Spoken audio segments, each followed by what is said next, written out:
I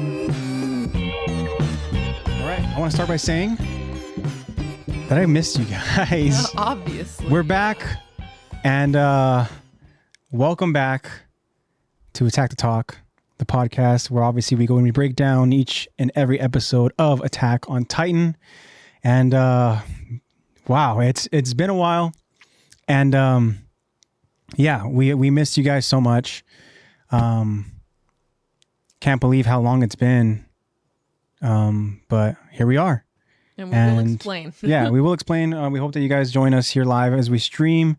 But yeah, right now we're kind of settling in because it has been a little while and we're trying to go ahead and figure out how we did this again. You know, Yes. We're going to try to go ahead and break the rust off. Stream again? But yeah, we're excited. We hope that... I'm just going to start off like super like, okay, I think I know how to do it. And then by the end of it, we're going to be talking about like 7 different topics. Yeah, that's usually how it works out, right? So, I mean, hey, if it turns out to be a 3-hour episode, then, you know, so be it. We kind of deserve it because we got to go ahead and kind of catch up and all that. But yeah, so excited, guys. We'll go ahead and we'll get into why we were not streaming.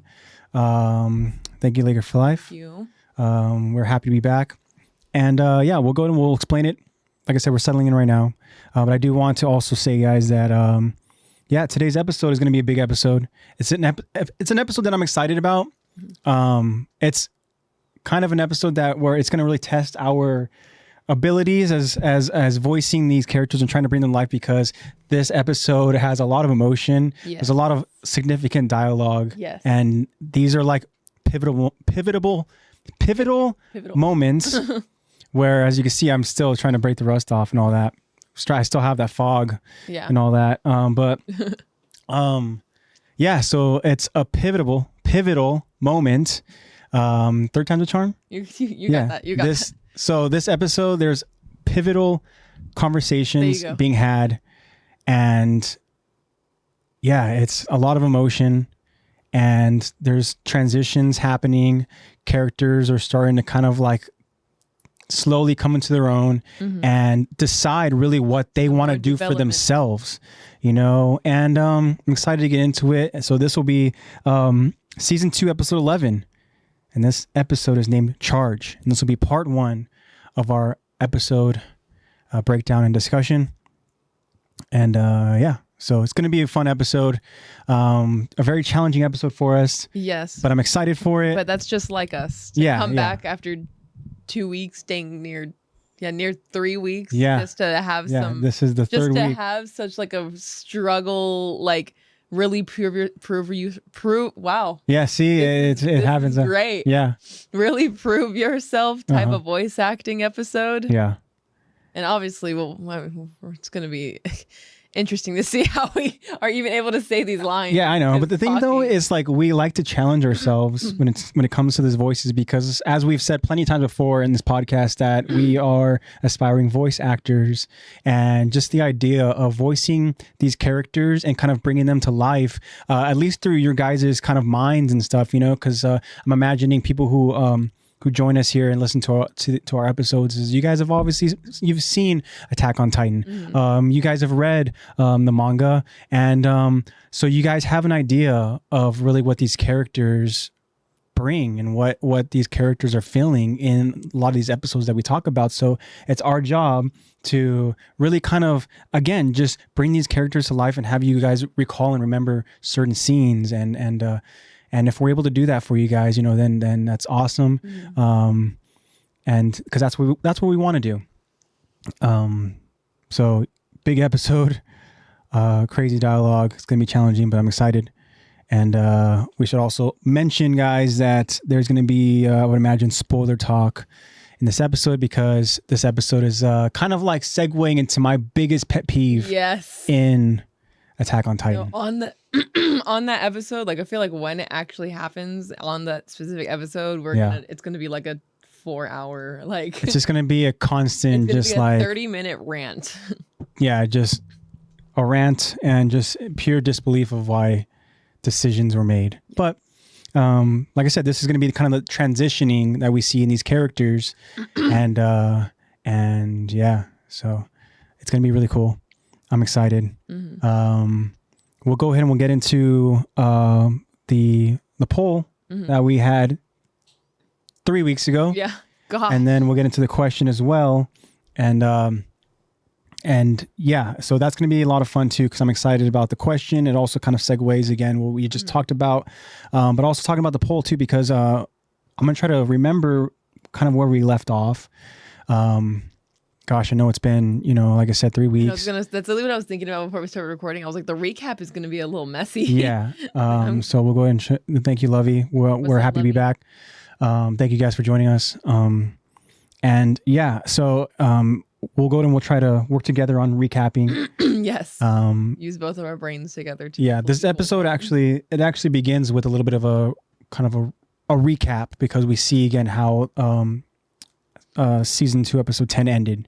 And it's gonna this episode is gonna start how episode 10 ended. But yeah, so I think before we get into the poll and before we get into the question, yeah, let's explain. Yeah, let's explain. You guys are all so curious. Yeah, why we weren't able to record for the past 2 weeks. For the past 2 weeks, and it's unfortunately we got sick. We got COVID. We ended up getting COVID. Yeah, our family got COVID. And it was like the most perfect timing for it to get in the way of streaming too. Yeah. And literally it was the week of Thanksgiving. And I hope you guys all had a great Thanksgiving. But ours was spent dealing with COVID. And I mean, at least we were able to spend it together in isolation. Yeah, because we all had it. And yeah, thankfully, none of us got it really serious. I mean, I think I was the one who got it the worst. You were the worst of it. But it just felt like it was a really bad flu. And yeah, the first couple of nights were tough because of just, when you get the flu and it kind of hits you hard, it's just, the body aches and stuff. And then the fatigue is like so bad too. Yeah. And you don't want to do anything. Exactly. And yeah, so I pretty much just stayed in my bed and I just watched a whole lot of One Piece. Yeah. But yeah, so we got sick. It was really difficult that first week, but then the second week we were still dealing with it. We were obviously improving, but we just weren't quite there yet. And even now you can kind of hear as we continue talking and stuff, you probably have heard it already, but there's still those lingering. Yeah, it's just. But it's also just like cold season, like everyone is getting. Yeah, exactly. Crazy. Yeah, and that's what I was kind of hoping it was. It wasn't COVID, but then as we all tested, kind of like one by one. It just ended up trickling down. Like, and unfortunately, it was COVID, but yeah. So we are thankfully good.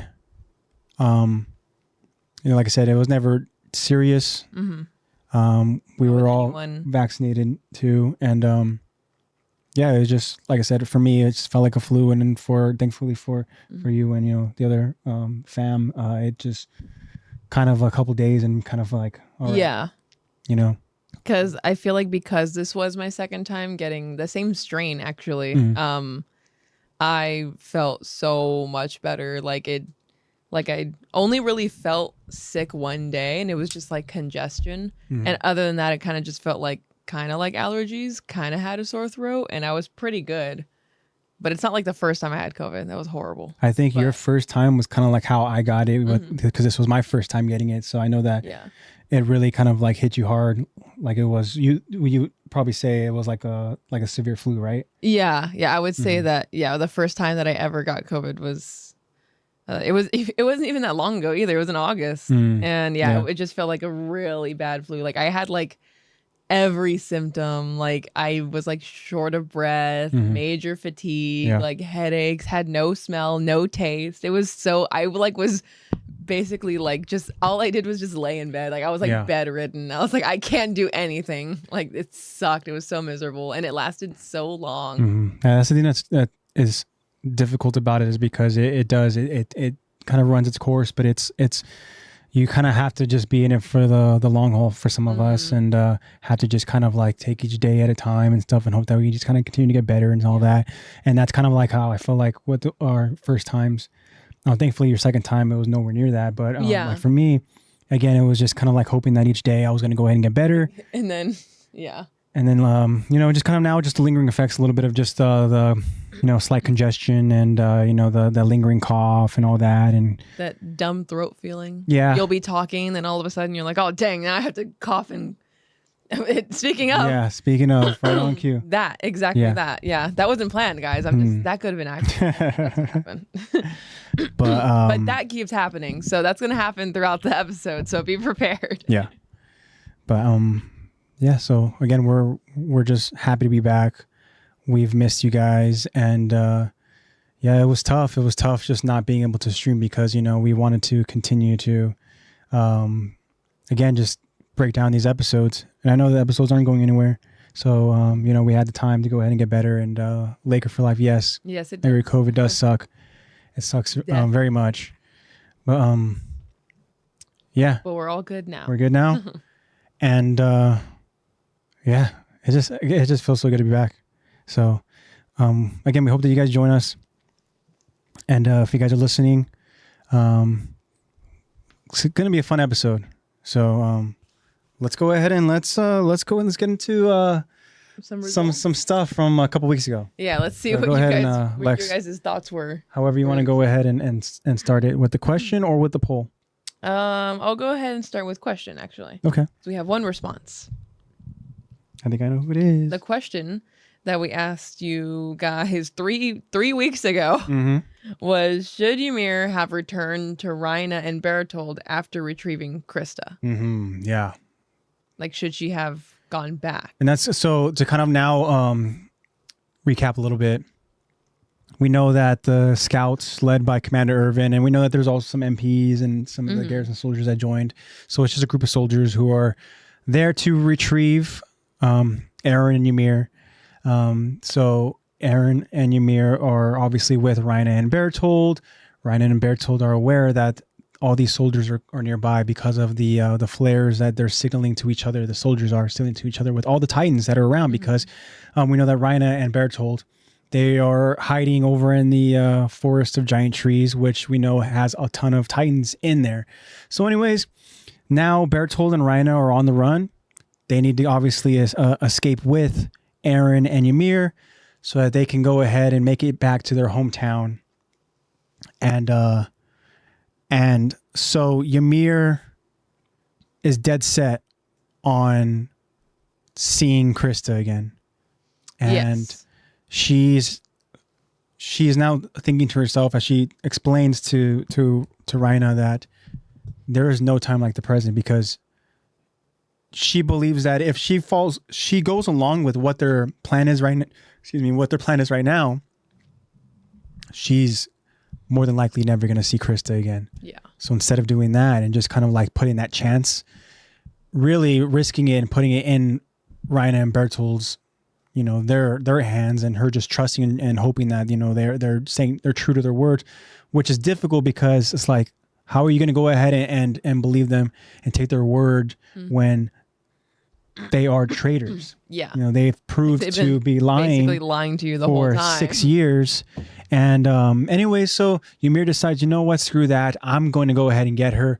And you know what? I am built for this because my Titan, guess what, is agile, and I can go ahead and be very quick and small enough to. Yeah. And so she's going to go ahead and get Krista, but however, she's going to stay loyal. And that's where this question is asked of, like, can you say the question again, Lex, please? Just so we can kind of. Should Ymir have returned to Rhina and Bertold after retrieving Krista? Yeah. Should she? Okay. And we're going to kind of get into more insight on how Ymir explains it in this episode. Yes. So again, that's as we kind of talked earlier about how we're going to begin talking about this conversation here. But Lex, can you please go ahead and tell us what the response was from our friend of the show? Yes, friend of the show, as always. Thank you so much for responding to every Q&A. Is B Dennis. B Dennis. 7. Hey, B Dennis. Yeah, thank you. Thank you so much again for responding to everything. We really appreciate your input. Yeah, we love it. Very much do. He says, in all caps, hell no. Yep. She should have coordinated with the scouts to evacuate people / plan to take out the other two while while they still can outside the walls. And in parentheses, he has 2-on-2 Titan Rumble. Anyone? I love it. Which would be, I would be so interested to see how like, can you imagine? Eren and Ymir fight in tandem. So here's the thing that what I'm thinking of in that scenario is you would have obviously, what is this, round 3 of, or is this technically round 2 in Titan form? Round 2 of Reina, but it could be round 3 of Bertold and Eren. I like the idea of having that kind of David and Goliath complex of having Ymir having to be very swift and be very precise with how she decides to go ahead and attack the Colossal Titan. Yes. And I like that too. I think that would be such an interesting kind of like, you know, battle there. And we know that the Colossal is very slow, right? In terms of its... Especially with the environment that they're in. Yeah. Like, they have the upper hand. So very slow. Ymir does. Ymir does. But... Well, again, Colossal is very slow, while the Jaw Titan is very agile. So that'd be an interesting challenge there, even though we know that the Colossal can kind of keep enemies at bay with, you know, the steam and all that. So it would be interesting to see how that kind of battle would play out. And seeing the Armored and Eren's Titan also go at it again would be very interesting. But not just that, but we know that they would also have the scouts, the soldiers really that are there on their side. So there now it's the idea of, you know, you have kind of like, you know, you have, you know, that kind of like protection, that kind of like shield, you know, that's there. So yeah, I think that you have backup. As we're thinking about kind of like alternative storyline here, I think that that's a really exciting storyline. Something that you can rely on us doing. Yeah, it's making a alternate universe. We love it. Of Attack on Titan. We love it. But we have our own little storyline going. It would be so difficult for Ymir to really kind of coordinate that with the scouts because she doesn't have a whole lot of time, I feel like. Yeah. You know, and especially because it's also like we just found out that you're a Titan. Just find out that Reina and Bertold are Titans. Like, now you need to prove your innocence with us, and also not like prove your innocence, but like, there's going to be a lot of questions, and trust is something that is not easily given, especially now that all in this current time and period where you know that two of your, let's say, your better scouts, the newer scouts, some of your top scouts are traitors. So are you going to necessarily just go out and trust that this Titan who revealed herself to go ahead and kind of just, you know, like... You would definitely have Historia like being like, no, like she said, like how before with the castle thing, like, no, she saved us, like she could have left at any time, like she saved our lives from the castle, like she didn't have to do that. The only reason why she revealed herself was to save us. And I don't know, it would have to, there would definitely be some hard headed, and not just that, like, but actions will have to be made to show the scouts that to like prove herself. Yeah, exactly. And that's where that battle would come in, where if you see that Ymir is helping alongside the scouts and fighting fighting against the Colossal, and Armored. I almost said and the Reina Titan. And the Reina Titan. The Armored Titan. You're not wrong there. Yeah. But yeah, it's I love thinking about these alternative storylines. Especially then when there's so much other thing, like the whole butterfly effect. There's so many other things that come into play, especially when it comes down to this specific question, thinking about this specific kind of alternative, you know, storyline of Ymir and this decision, because again, I have said plenty of times that this is like something that I just absolutely don't agree with. And I guess I kind of get it from a point where, you know, she feels like she's stuck, but you know what, I don't know. There definitely could have, I mean, with wishful thinking, of course, could have been better.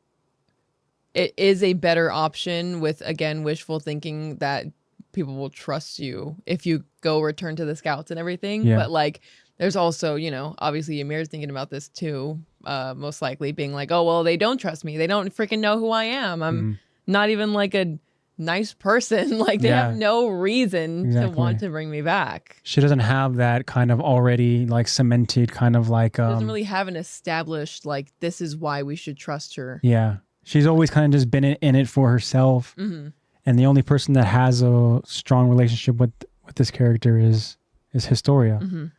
And even then, you know, with Historia, I mean, she's gonna try to obviously in the scenario talk to these scouts and try to prove to them with her words how loyal Ymir is, right? But it's like there's more to Historia that now the scouts have to really kind of understand. Yeah. So it's like, well, you've kind of been living, like slowly coming to light. It's like you've been living this lie too. So how can we even trust you? You know, even though it's really not like her fault. You guys are both liars, so that's true. It's not her fault because it's kind of like, you know, you should. And then you can argue the fact that like, you know, trying to use the whole castle thing, being like, oh, well, what if she was only saving your guys' lives because she needed to keep Bertold and Rhina alive? Like, what if she was just saving Bertold and Rhina? You guys happened to be there or something. Yeah. So, I mean, it'd just be a tricky situation altogether and stuff, you know, and having to prove. But I think it starts with the actions, and the actions being like B. Dennis has mentioned, it's a 2v2 Titan battle. Yeah. You know? So I think that would be really exciting, and I can already picture just the kind of episode build up to it, and you know, it's just I can picture Ymir like trying to tire out Bertold by like jumping trees and like just being very agile and quick and small. Yeah, well, you got to think too that you know, once Bertold transforms, that a lot of that force is going to be gone. Yeah, that's true. So he's going to make a little battlefield. Yeah, and we've seen too. Scouts might go with it, you know. We'll see. Yeah, well, that's the thing. That you know, there's going to be casualties for sure, but we also see too that when it comes down to like last resort options, Rhina's not afraid to go ahead and kind of like play dirty and stuff, you know, and even if that means throwing the Titans that are around, and you know, definitely. So it'd be interesting to see how that whole kind of goes kind of fighter. How that battle would go ahead and play out, especially knowing that Rhina knowing that the scouts kind of have an idea with obviously Aaron's help in his Titan form, but have an idea of how to kind of like, you know, let's just say cause Rhina to struggle, and you know, I don't want to say it's as easy as just, you know, trying to continue to peeling away at his armor, because I feel like that's easier said than done. Yeah. Even though they've done it before, but I don't think he's going to allow them to really get that close. A lot, yeah. But yeah, it's exciting. Again, I like thinking about all these different, you know, potential alternative scenarios. Yeah, exactly. And B. Dennis, thank you so much for the response. Yes, appreciate it as always. Also, I wanted to add that Kyron just DM'd us. Oh, okay, cool. Saying, I know y'all are on Twitch right now, but I'm on a date with sunglasses emoji. Hell yeah. All right. Well, so Kyron, well, we miss you, Kyron, but also go do your thing. Yeah, you do got your thing, that. Man. You know, do your thing. And hope you're having a great time on your date. We'll catch up when we catch up, man, for sure. That's awesome. Thanks for letting us know. Thanks for sharing that with us. Yeah. Okay, so now for the poll results. Okay, let's do it. So the poll question from 3 weeks ago again is, if you were asked to leave for a better life, would you? Okay. And the options are, yes, I'll take that chance, or no way, I can't leave. And again, this also kind of goes along with, well, this could be a couple different. Yeah, I feel like there's different reasonings, right? Because the one for me that comes to mind, and I think there's two different ones that come to our minds, but one for me that comes to mind is Ymir kind of forcing this new life on Historia, right? Where Ymir believes that there is no life inside the walls. Yeah. And so she needs to take Historia with her to this new life, this new beginning. And we'll get some more talk on that this episode. Yeah, oh yeah, for sure. But what were you kind of thinking of though, in terms of the question? Honestly, what I thought of when I first read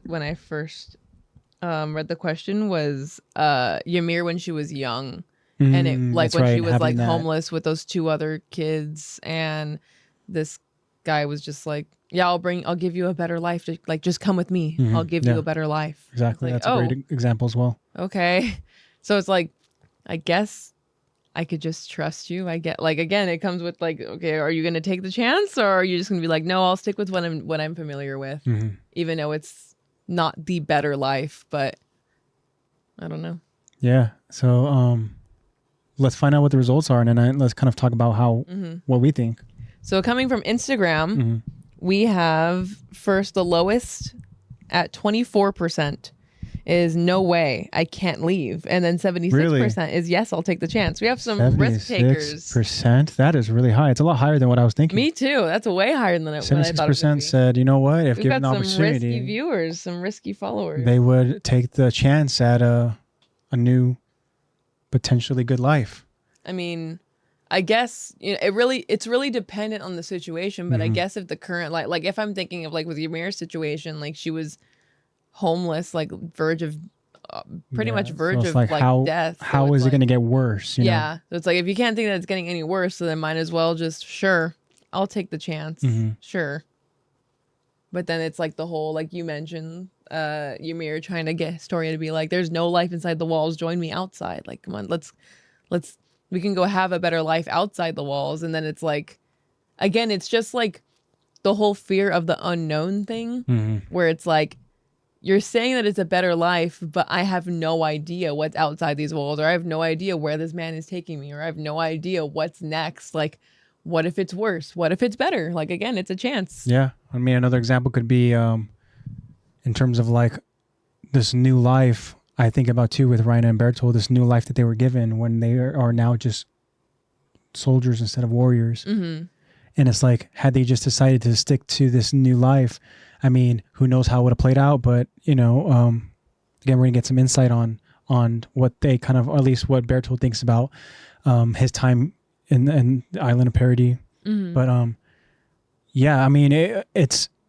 that's another kind of opportunity where it's like, you know, you have this new life where it's like, am I going to go ahead and take the chance and kind of continue on this new life, or am I going to kind of go back to what, you know, my goal has been, or what this mission is? Familiarity, you know? And yeah, I mean, that's one thing too when you think about with Attack on Titan. I mean, these characters are kind of there's certain characters that are really kind of at a certain crossroad, and they have to kind of decide how they want to go about.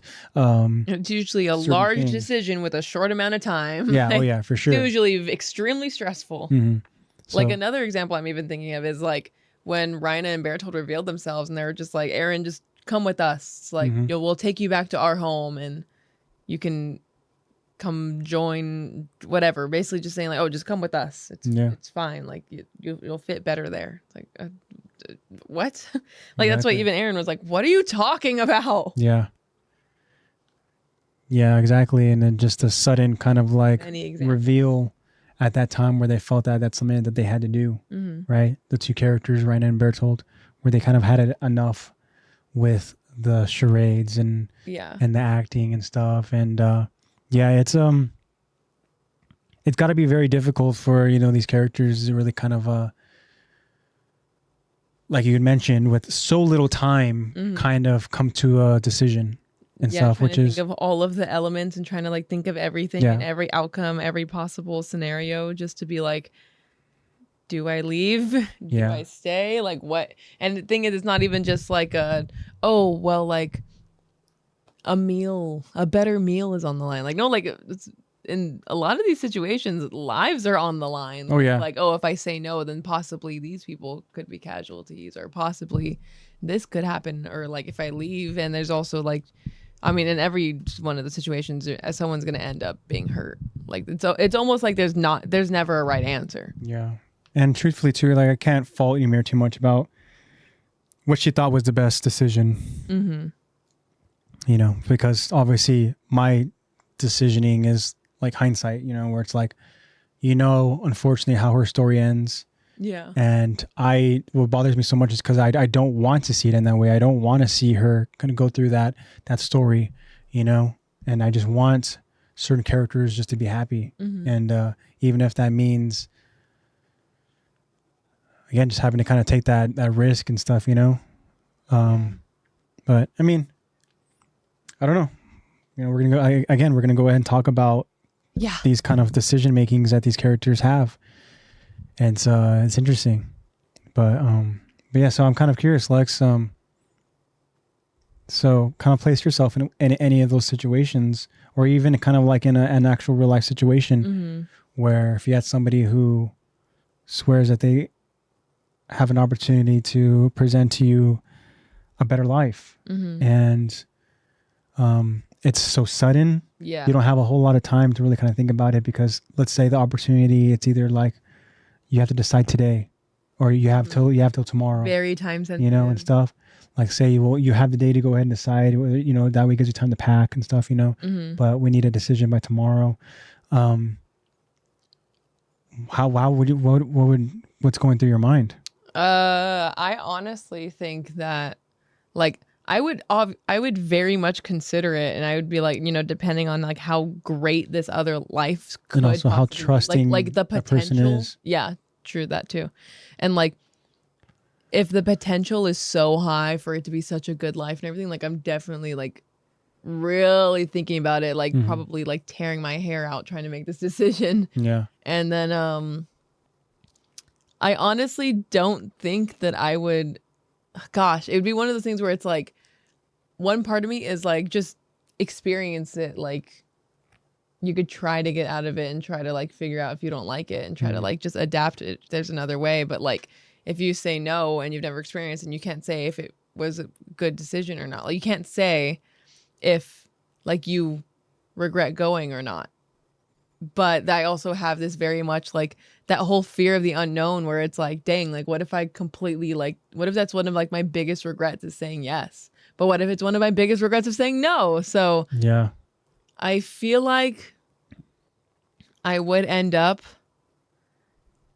saying yes, but it would be extremely difficult to come to that decision. And in the back of my head, I would be trying to figure out ways to get out of it. Even if I didn't know if I wanted to, I would just keep trying to think about it. Like from decisions from then on, no matter what I said yes to in the other life, I'd be like, there has to be another way for me to get out of this. Like there has to be another, even if I'm having a great time and it is a better life, I'm like, I still need this backup plan, because what if? Okay.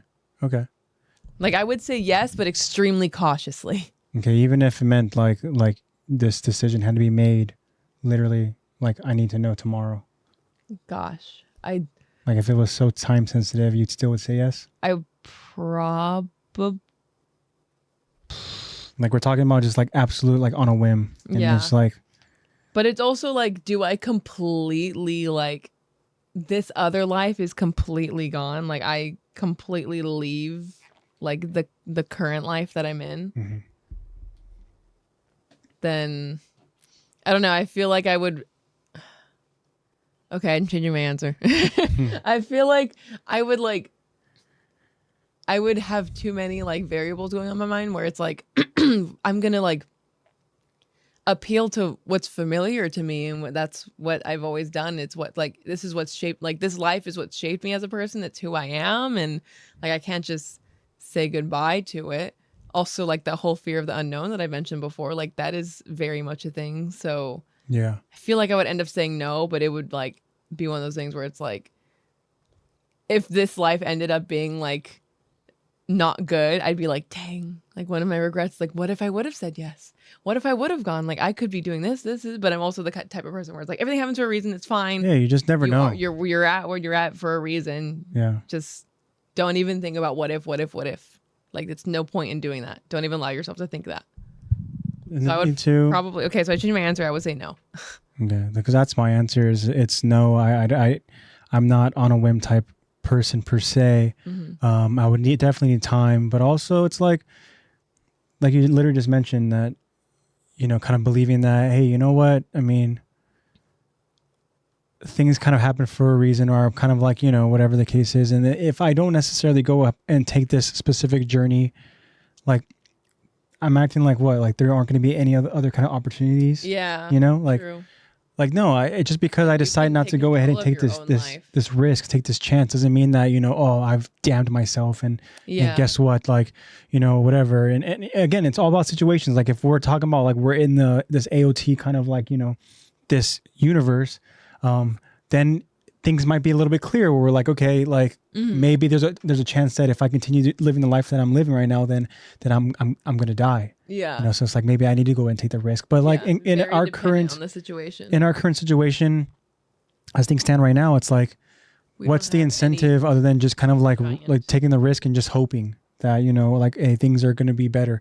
Like there's also, kind of that chance. Like lives are not on the line if we are being offered, like with where we're at right now. Yeah. So it's, again, one of those things where it's like, there's this, by taking this risk, I feel like more likely that, there's going to be a significant struggle and stuff, and before things kind of get better.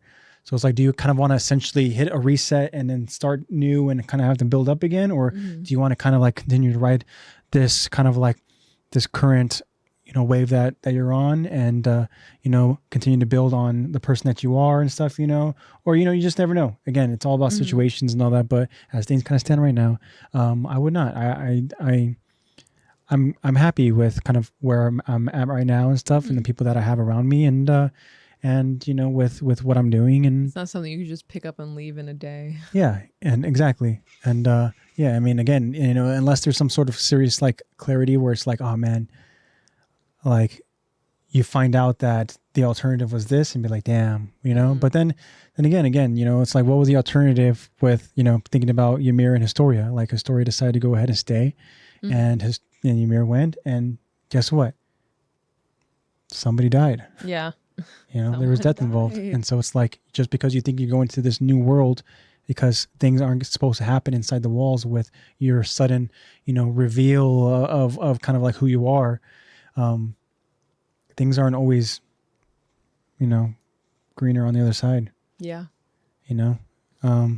So if I had like a worse life, I would probably be more inclined to say yes. Yeah. But if you were I got a pretty good life, so I would say so. Yeah, I'd say that things are pretty good. I'm pretty good with where I'm at. Very cool. All right. Well, thank you for that, Lex. Okay, so I think we should go ahead and get into the episode. I think we did a good job of kind of recapping it. Yeah, it was pretty. We talked about pretty much how now they're just trying to escape, and guess what? Ymir's not ready to leave without Historia. So this is what we're going to do. We're going to go ahead and begin this episode. Again, this is episode 11 of season 2, and this episode's name is Charge, and this is part 1 of our breakdown and discussion. Let's go do it. All right. Whew. All right. Ready? As I'll ever be. Okay. I feel like I have to sneeze. I'm not ready. Oh. Your body's like, no, wait. There it is. Bless you. Bless you. Okay. At least it came out. Yeah. Let me just go ahead and refresher. As if my voice isn't already kind of giving out on me. I know. Same. But let's do it. All right. We begin the episode with Ymir returning to Reina and Bertolt after retrieving Krista from the scouts. We see Reina jumping off of the branch that he's been waiting on. He slices his hand and transforms into his armored titan. The armored titan then begins running to escape the scouts. Bertolt joins Reina as he lands on his shoulder with an unconscious Eren. Then Ymir joins them as she lands on the armored titan's back. As they make their escape, Mikasa, Jean, and Armin watch helpless as Armin says, "No! They're getting away with Eren!" Then, Commander Irvin on horseback notices the armored titan making his escape. Commander Irvin takes a hard look, and then his expression changes to pure determination as he steers his horse to change directions. Commander Irvin then commands his soldiers, "Ride! Let the Titans chase you! All squads, follow my lead!" A confused MP responds, "Do what? Irvin, you conniving bastard! You're using us as bait again?" And then Commander Irvin tells this scout, or I should say tells this soldier, "It's the only way." You fought well as MPs. Now give your all as soldiers. The armored titan must be stopped before he takes Eren. Failure is not an option. We then see the armored titan running through the open plains, heading to the shore, as soldiers, being led by Commander Irvin, chase the armored titan, as titans chase them. All right. So, again, something we kind of saw at the end of episode 10 is that Reina and Bertold are making their escape. They're trying to make it back to their homeland, right? Again, they have Eren. The scouts were able to get to the forest of giant trees. Yeah, we know that in the situation where Ymir, she's kind of like constantly looking around for one specific person, being Historia. The others go ahead and join and kind of like rendezvous with Ymir in the forest. And we see that there's a lot of questions being asked. They want answers because there's so much confusion going on, you know, with all that. And because the last time they saw Ymir, I mean, let's face it, she was kind of in this coma. Yeah. Right? And even before the coma, she revealed herself to just be this titan and stuff. And then there was so much kind of happening with the people over at, you know, Utgard Castle. But anyways, so there's so many questions being presented to her, but Ymir is not answering any of them because she's just constantly looking back and forth, scanning, and she sees Historia, who Historia is. She is just like so just happy to see Ymir, right? They think that Ymir is probably like she was able to escape from Reina and Bertold, but unfortunately Ymir goes and launches herself to go ahead and what appears that she eats Historia, right? But we see now that just holding on. We see now that Ymir, she has rejoined Reina and Bertold. Reina is again heading to the shore so that he can go ahead and head to his homeland. But something that was interesting here is that we didn't see in episode 10 is that we didn't see Commander Irvin's reaction. Yeah. Before we got Hannes, who was, you know, telling Jean and Mikasa and Armin that pretty much we need to continue, we need to go, like let's move, right? Very motivated. And then now we get the kind of like the reaction from the commander himself, Commander Irvin, and it's a moment where he again kind of like we've seen before that he's willing to risk his soldiers' lives to see. I don't want to say like to see that the mission is successful, because that is kind of rare, you know, in AOT. But it's just he was willing to go ahead and sacrifice lives to better the chances of accomplishing that mission, right? Yeah. He's a risk taker, you know. And then we see that what he decides to do is he has this moment where he's like, all right, I know what I have to do, and I'm going to do it. And again, he's leading the way. It's not like he's commanding and kind of like, all right, you guys do this. I'll join you guys later. No. Yeah. He's like, you know what? Do as I say. Let's go ahead and let's ride. But we're going to have these titans that are already chasing us continue chasing us. Yes. You know? And I like how that MP, who obviously we know these MPs didn't want to even join them in the first place, right? Yeah. The mission is literally changing and unfolding as you know, certain details are happening, as certain moments are kind of like, you know, coming to life here. And, you know, I mean, the MPs, I mean, we know that they don't like to get their hands dirty a little bit, right? But Commander Irvin is telling them, all right, guys, you guys have been MPs, but now it's time to be soldiers. Yeah. And guess what? We're going to have to go ahead and risk our lives. And immediately going from MP to suddenly on the line soldier, like being like serious scout mentality here, right? But what is Reina's thinking right now? That is he just thinking that he's going to be able to like just outrun them, just make him tired, because he's in like the open plains now. Yeah, he's with still carrying everyone. Just is he just going to be able to just? I think what is the plan? The goal is to just hope that he will push forward and the scouts aren't going to be able to like keep up to prevent him. Well, I think they realize the scouts are already here. So they're going to be hot on our tail, but I have armor and I can protect people around me. And I think that they're not going to be able to bring me down. Yeah. Right? Exactly. So we'll see. But we know that running a marathon. There's a serious determination in these scouts, and it all starts with the commander himself, Commander Irvin, who has a really kind of reckless mentality sometimes. And this is another reckless idea that he has, and that is to lead the Titans, lead them over to where we want to go. Yeah. Right. So all right. So now continuing on with the episode, we see that the armored continues to run as soldiers follow. Jean, riding alongside Mikasa and Armin, tells them, "Rhina's too slow. We've got him." A determined and pissed off Mikasa then says, "I won't hesitate this time. I'll kill them without a thought. If Ymir feels like getting in the way, so much the worse for her. This ends here and now. I swear it." Mm-hmm. A worried Armin just watches this determined Mikasa, and then Armin, he lowers his head to kind of think about something. But then we get a POV shot of Ymir's jaw titan opening its mouth. Ymir then reaches inside of her mouth and pulls us out. And then we see a saliva-covered Krista who wakes up as she just is regurgitating saliva from her mouth. And it's not her saliva. Yeah, it's not her own. And then we see that Krista... Indirect kiss. Yeah. And then Krista begins, she's coughing up this saliva. And we see she's trying to catch her breath. And Bertold notices that Krista, she's now alert.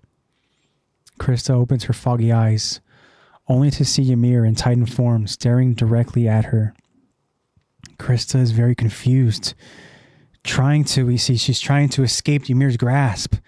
But then Krista stops as she notices steam coming from Ymir's nape. Krista then notices Ymir's human form attached to the nape as the steam clears. We see an out-of-breath Ymir trying to explain her actions. "Krista! No." Oh, that keeps going. Yeah. Okay, I'm just gonna keep reading. "Historia, I'm sorry about eating you. You're probably pissed." Yeah, and then Bertold, he just continues to watch. Historia asks Ymir, What is this? What's going on? Talk to me. We came to rescue you and Eren." But then Ymir screams to interrupt Historia. "Just shut up. I don't need rescuing. Things have changed. I'm with Rhina and Bertold now. Like it or not, you're coming with us. There's no future inside the walls. Hear me out for a second, okay? Life outside isn't as bad as you think. Believe me. For starters, there's no one saying the world would have been a better place if you'd never been born." Historia seems very surprised by Ymir's sudden change as she responds, "Yeah, I don't think Titans would say much either way. They'd be too busy trying to devour me." Then Ymir yells back, "We've all got flaws. They're not so bad if you just give them a break. It's complicated, all right? Get off your high horse." And then Historia then responds, "Ymir, I don't know what's going on in your mind, but you're not making any sense. Come on. What did Rhina and Bertold say? You're doing this against your will. They threatened you." And there's a pause as Ymir just stares at Historia. Bertold then joins the conversation. "It's the opposite, actually." However, Historia continues. "I'm right, aren't I? Let go. Whatever they got on you, I don't care. We can fight them. Put the past behind you. What matters is right now. I'm here. I will always be your ally." Then Ymir continues to just stare at Historia as we see that Ymir is contemplating whether she's making the right decision. But then Bertold interrupts by calling out to her, "Ymir, look, in case you haven't noticed, the scouts are closing in. If we left earlier, there might have been a decent chance of outrunning them. Going back for Krista was your idea. You forced us. Remember that. We waited. For what? Damn it, Ymir. What the hell did we do this for? You can't have a change of heart. You want her to rot inside the walls? Does that seem acceptable to you now? Don't be a fool. Think. And then Historia now tries to reason with Ymir. Don't listen to him. But then a struggling Ymir yells out, I can't. I wish I could. I'm sorry, sweetie. I know you think I did this for you. And then we see a pink and purple flower just flowing down a stream. But at the end of the day, I did it for me. As Ymir says with a smile. Historia now just stares at Ymir as she begins to just process everything. Ymir continues. A long time ago, I stole the power of the Titans from one of their comrades. Not much I can do against them. Sooner or later, I'm screwed. But they said if I cooperate, hand you over, maybe I've got a shot at leniency. Maybe my crime get overlooked. You're crucial to the church. You know the truth about the walls. And then we get a flashback of Ymir eavesdropping on the two church members of the Order of the Wall. And then a memory we see where Krista asks Ymir. My family. That's it, isn't it? Then Ymir responds in this memory. Sure. Why not? But now we're back to the present as Ymir continues. When this world started going to hell, I thought to myself, couldn't hurt to have a bargaining chip in my back pocket. The castle's as close to death as I ever want to get. The whole experience traumatized me, gave me perspective. If I have to play dirty to stay alive, then I have to play dirty. Pathetic, yeah. Doesn't make me the ideal friend.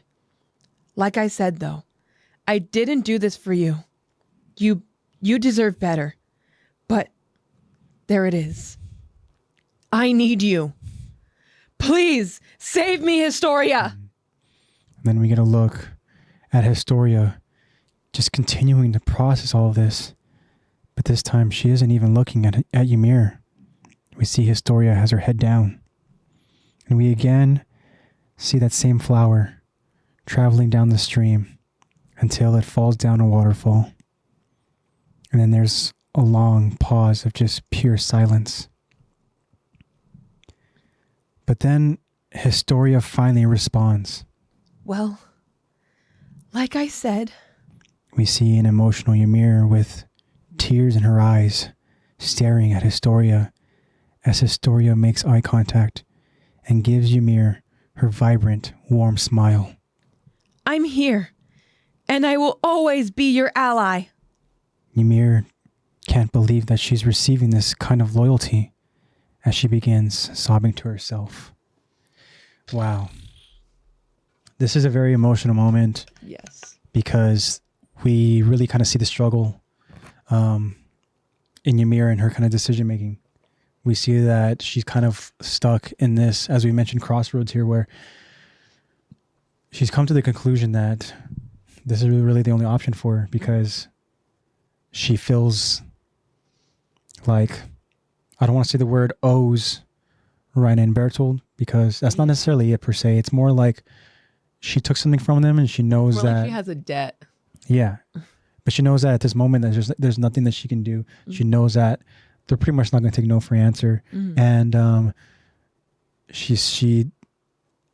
it's difficult here because in this moment with how she's explaining it to Historia, it's almost like she's doing it in a way where she's telling Historia, look, I am using you as a bargaining chip for my own survival. Yeah. Right? And like she said, I did this for me. And it's not like it's coming from a place where I want it to come from, where it's like she's doing this because of how much she cares about Historia. Yeah. Well, I feel like that kind of is hidden in her reasoning a little bit as she explains it, but you know, the way Historia is kind of saying this, and I think maybe this goes to show her character and how she doesn't like to express or at least show those kind of emotions and stuff, right? Mm-hmm. Like certain things kind of have to be fake a little bit, you know? Yeah. She can't be completely vulnerable. And but even after explaining this reasoning and doing it in kind of a selfish way. Despite all that selfishness, Historia is still showing her caring, sweet, just loving nature. Yeah. Right? That even if Ymir is doing this so that Ymir can survive, guess what? Like, I will be here, and I will always be your ally. And I think that's such an important thing. Always be on your side. Yeah, and it's such an important thing because this is a character in Ymir who has never had that. Mm-mm. At least as far as what we've seen. Like someone who has her back the whole time. Yeah. And even with Historia, I mean, this is something where she doesn't even really have, and we're going to kind of find out that kind of rough upbringing, you know, as we continue on with the story. Mm-hmm. And really kind of, you know, dive deep into her backstory, right? Yeah. These two characters are kind of they relate with each other. Yeah, I was going to say they're similar from using different situations. Yeah. And I just think, again, you know, just with Ymir trying to spin it a certain way and Historia still being that true loyal person that she is, mm-hmm. I think it's so powerful. And then we kind of get I don't know if it's the same flower. I want to say it's the same flower. Is it the same flower that kind of the ones that we kind of see? That they always show, like whenever Eren and Mikasa are alone. Yeah. Yeah, I think that I think it's the same flower. But we've never seen a pink one before. Mm-hmm.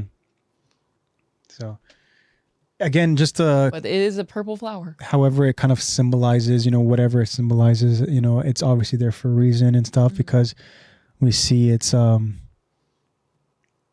it kind of like symbolizes something where they're kind of the way I see it is like they're the flower, mm-hmm.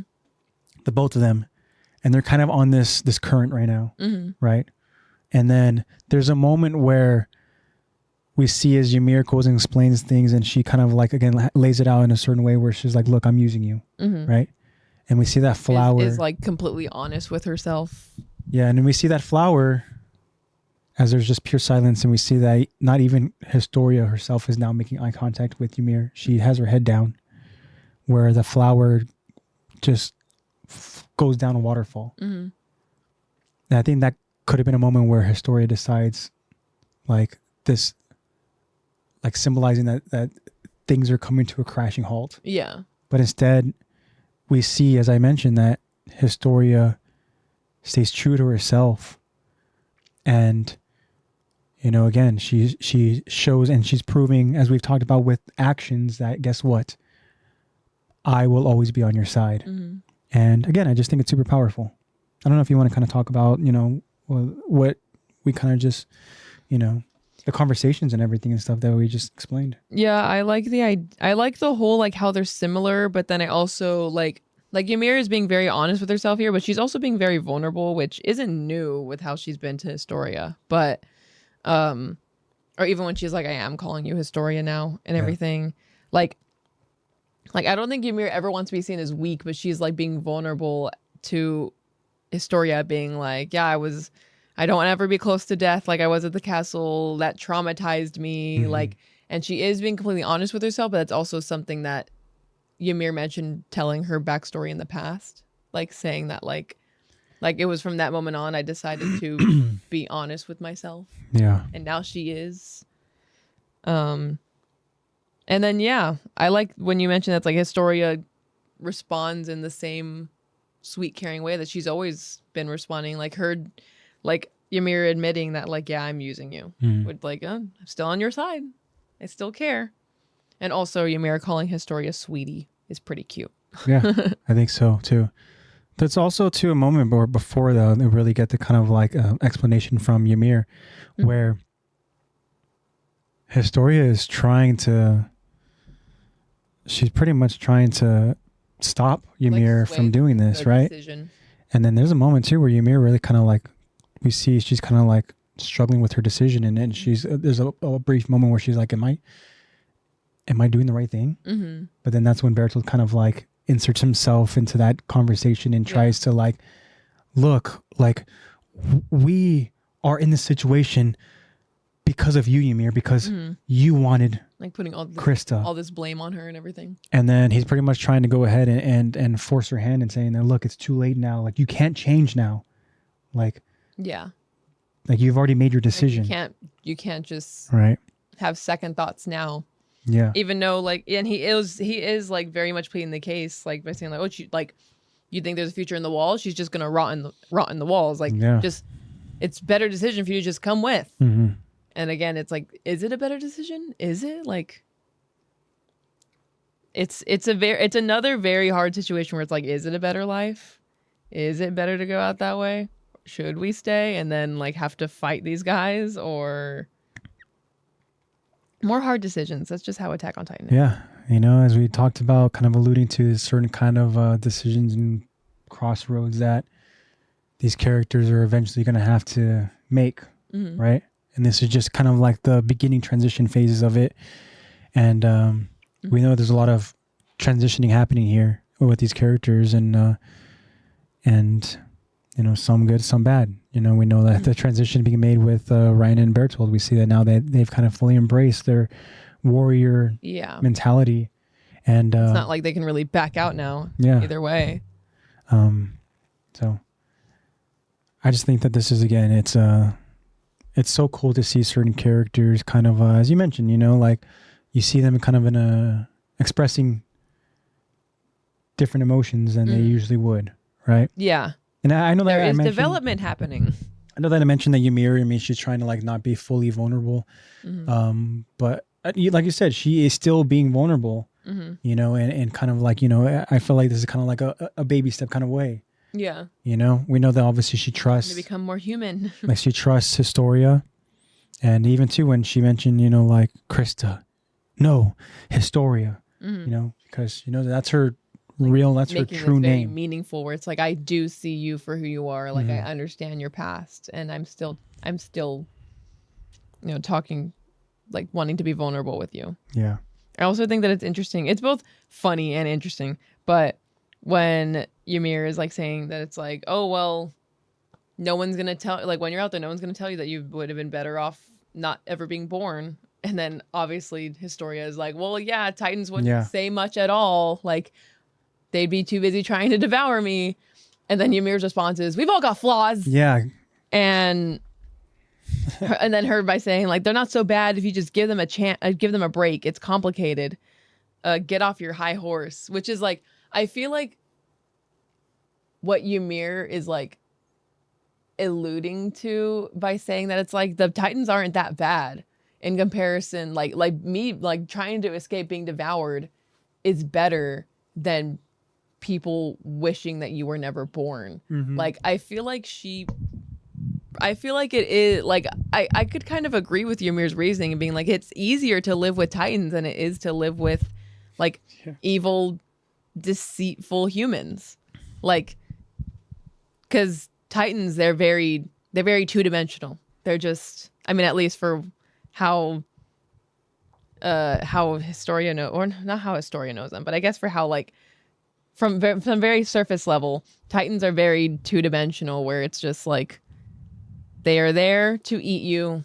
We know that they're not that active at night. There are some differentiations, are some abnormals. That's pretty much it. They can't deceive you. They can't like lie to you. They can't do these same things that these human beings can do that can hurt you way more emotionally. They can hurt you like hella physically. Yeah. But I think that like by Ymir like saying like they're not that bad, just give them a break, is basically like her. I feel like she's the type of person that would much rather prefer being like hurt physically than any kind of like mentally, emotionally hurt. Because she is a very distant person. She does distance herself from people because I think she is afraid of getting hurt. But then with Historia, she's more vulnerable. And, you know, that's her decision to be vulnerable and, you know, to give her trust. And Historia's, you know, the balls in her court to do whatever she wants to do with that vulnerability. Also, too, and she mentions that it's like, they're not so bad. Give them a break. It's complicated. Mm-hmm. Do you think it's complicated because maybe Ymir really knows like what's going on in the Titans? In terms of like Titans, because, Titans can be perceived as just these monsters, right? But when you are on top of a wall and you see people like being kicked off and transformed into Titans. People who are just being, yeah. So I think... And you're like, oh, these Titans are people. Okay. Yeah, I like to think of it in terms of it's complicated, where it's like, look, like Historia, there's more than you're even aware of, right? Same thing in the same token. It's like with Historia, I'm like, guess what? There's more than you're aware of because I have family members that are changed into Titans. Not that she's aware of that yet, but... Yeah. Yeah. So definitely complicated. But it is complicated, yeah. That's just what I'm going to say whenever anyone asks about what's Attack on Titan about. It's complicated. It's complicated. War. Yeah. It all depends on what humanity. side of the spectrum you're on. Alrighty. Let's continue on with this episode. As I prepare myself. Clear it up. All right. So now we return to the Armored Titan as Eren finally begins opening his eyes. Eren is tied to Bertolt's back as Eren is still missing his hands and feet. Eren also has a cloth around his mouth preventing him from biting down on his arms. Eren looks down and his eyes widen as we then see Hannes trying to strike the Achilles of the Armored Titan. But Hannes is unsuccessful and falls onto the ground. We see him tumbling and just rolling on the open plain dirt. Eren can be seen now looking worried and helpless as the camera pans to a wide shot showing scouts surrounding the Armored Titan, preparing to strike using their ODM gear. We see an ODM cable latch onto the Armored Titan's back next to Eren as a scout tries to land on the Armored Titan. However, Ymir's Jaw Titan removes the cable, causing that scout to crash onto the ground. But then, a sudden and quick strike takes out the left eye of Ymir's Titan as Ymir just screams out in pain. We then see a pissed off Mikasa gliding as she uses her ODM gear with ease. Mikasa locks eyes on Bertolt as she launches her cables preparing to strike Bertolt down. Bertolt, in a panic, runs closer towards Reina's neck as he screams out, "Reina, protect us!" Mikasa makes her way onto the armored shoulder and then launches a strike directly at Bertolt. But Mikasa's strike does nothing as the armored Titan protects Bertolt by covering him and Eren with his hands.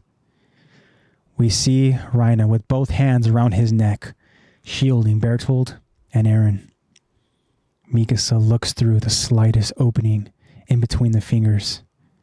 A scared Bertolt stares at Mikasa as Mikasa stares back with her eyes wide opened, giving an unhinged, psychotic stare. Mikasa has to quickly retreat as Ymir's Titan attempts to punch Mikasa. And as Mikasa is midair, she prepares another attack as she glares down Ymir and says, "All right then, looks like Ymir goes first." Mikasa is in hot pursuit as she yells, doing the Ackerman spinning technique to try to kill Ymir. But before she can make contact, Historia stands in the way, screaming at Mikasa not to kill Ymir. Mikasa narrowly avoids accidentally killing Historia as she is able to spin away and lands on the back of Reina's head. Boss move, by the way. Oh, I know. Okay, way to risk yourself. Okay. Historia tells Mikasa, "You're not going to kill Ymir." A pissed off Mikasa warns Historia, "That all depends on her. What'll it be? She can step aside or she can die. Her choice." A worried Historia responds, "That's not fair. She'll die if she doesn't go along with Reina and Bertold." What? Oh, yeah. I completely read the wrong. Okay. "That's not fair. She'll die if she doesn't go with what Reina and Bertold tell her to do. She's screwed either way." Yeah. And then Mikasa continues to warn Historia,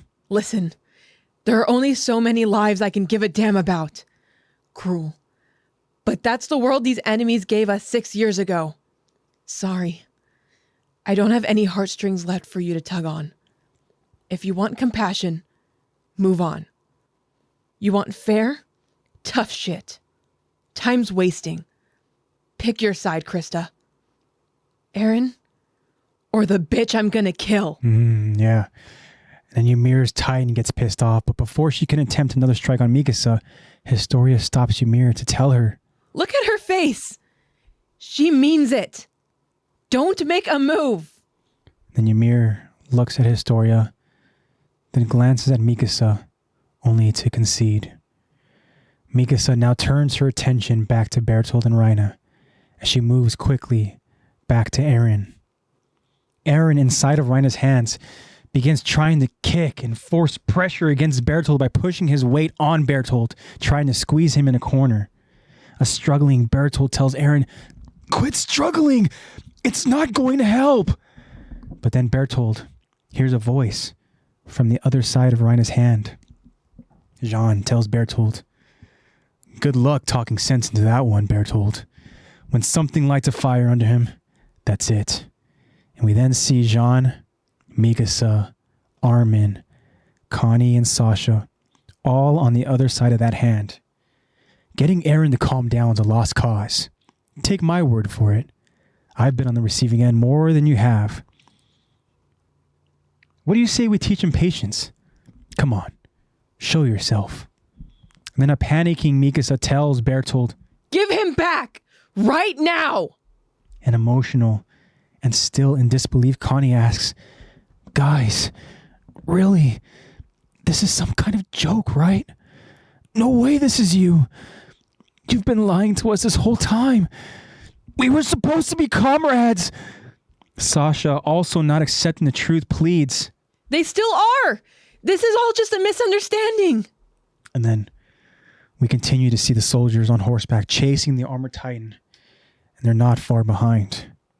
Jean now asks, where do you think you're going? You can't keep running forever.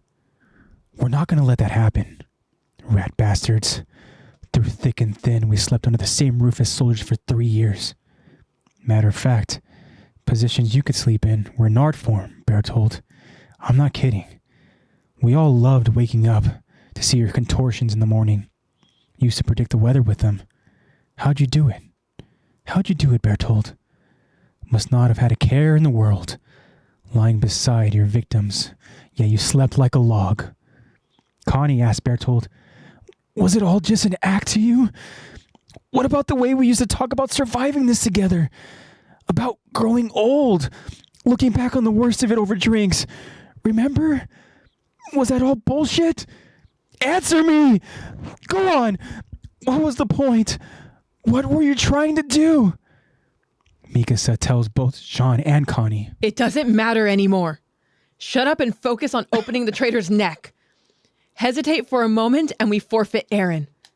Who cares what they pretended to be? This was their choice. But then, an emotional Bertold yells out, no! You're wrong!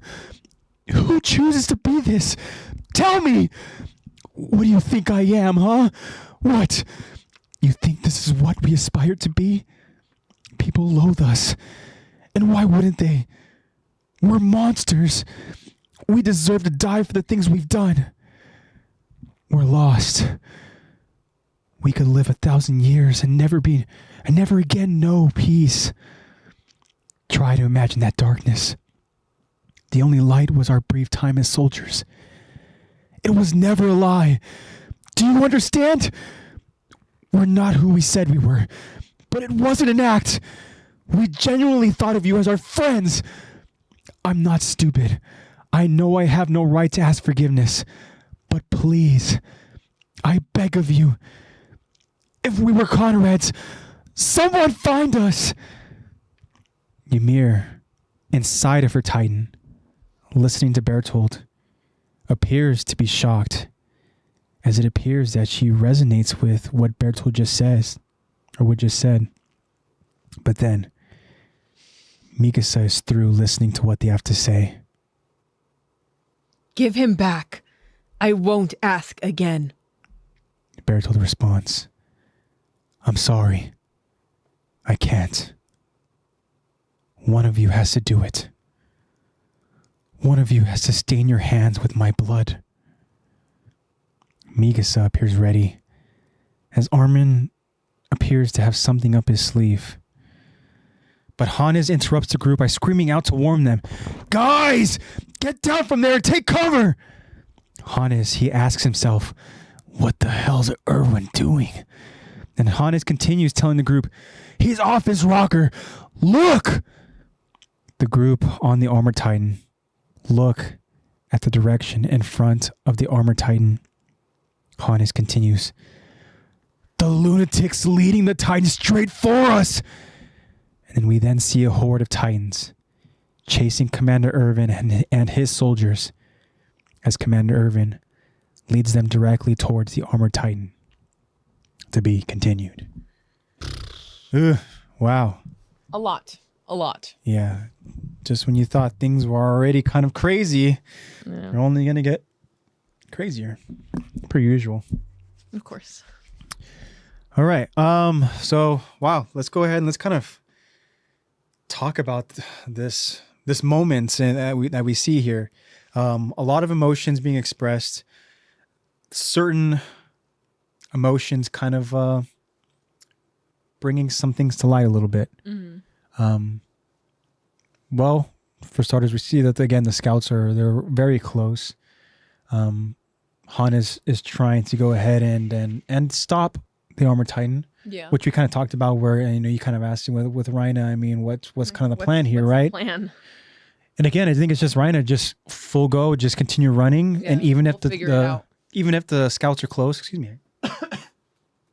Even if the scouts are close, there's no looking back. Just continue moving forward, and that there's not going to be able to stop me. Yeah. Which we see is the truth, because there's, they're not able to go ahead and kind of cut down anything that would any of the weak points, because there's armor there, and we even see as certain scouts are trying to get to Eren by landing on the Armored Titan, right? Yeah. Very brave. That guess what? There's another Titan that's there, and that is Ymir's Jaw Titan, right? Who's also preventing the carrot on his shoulder.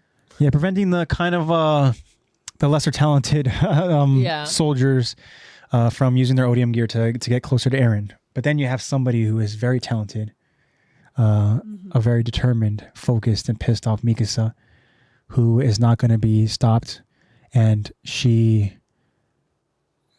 goes and she just like full on takes out the vision of Ymir's left eye. Yeah.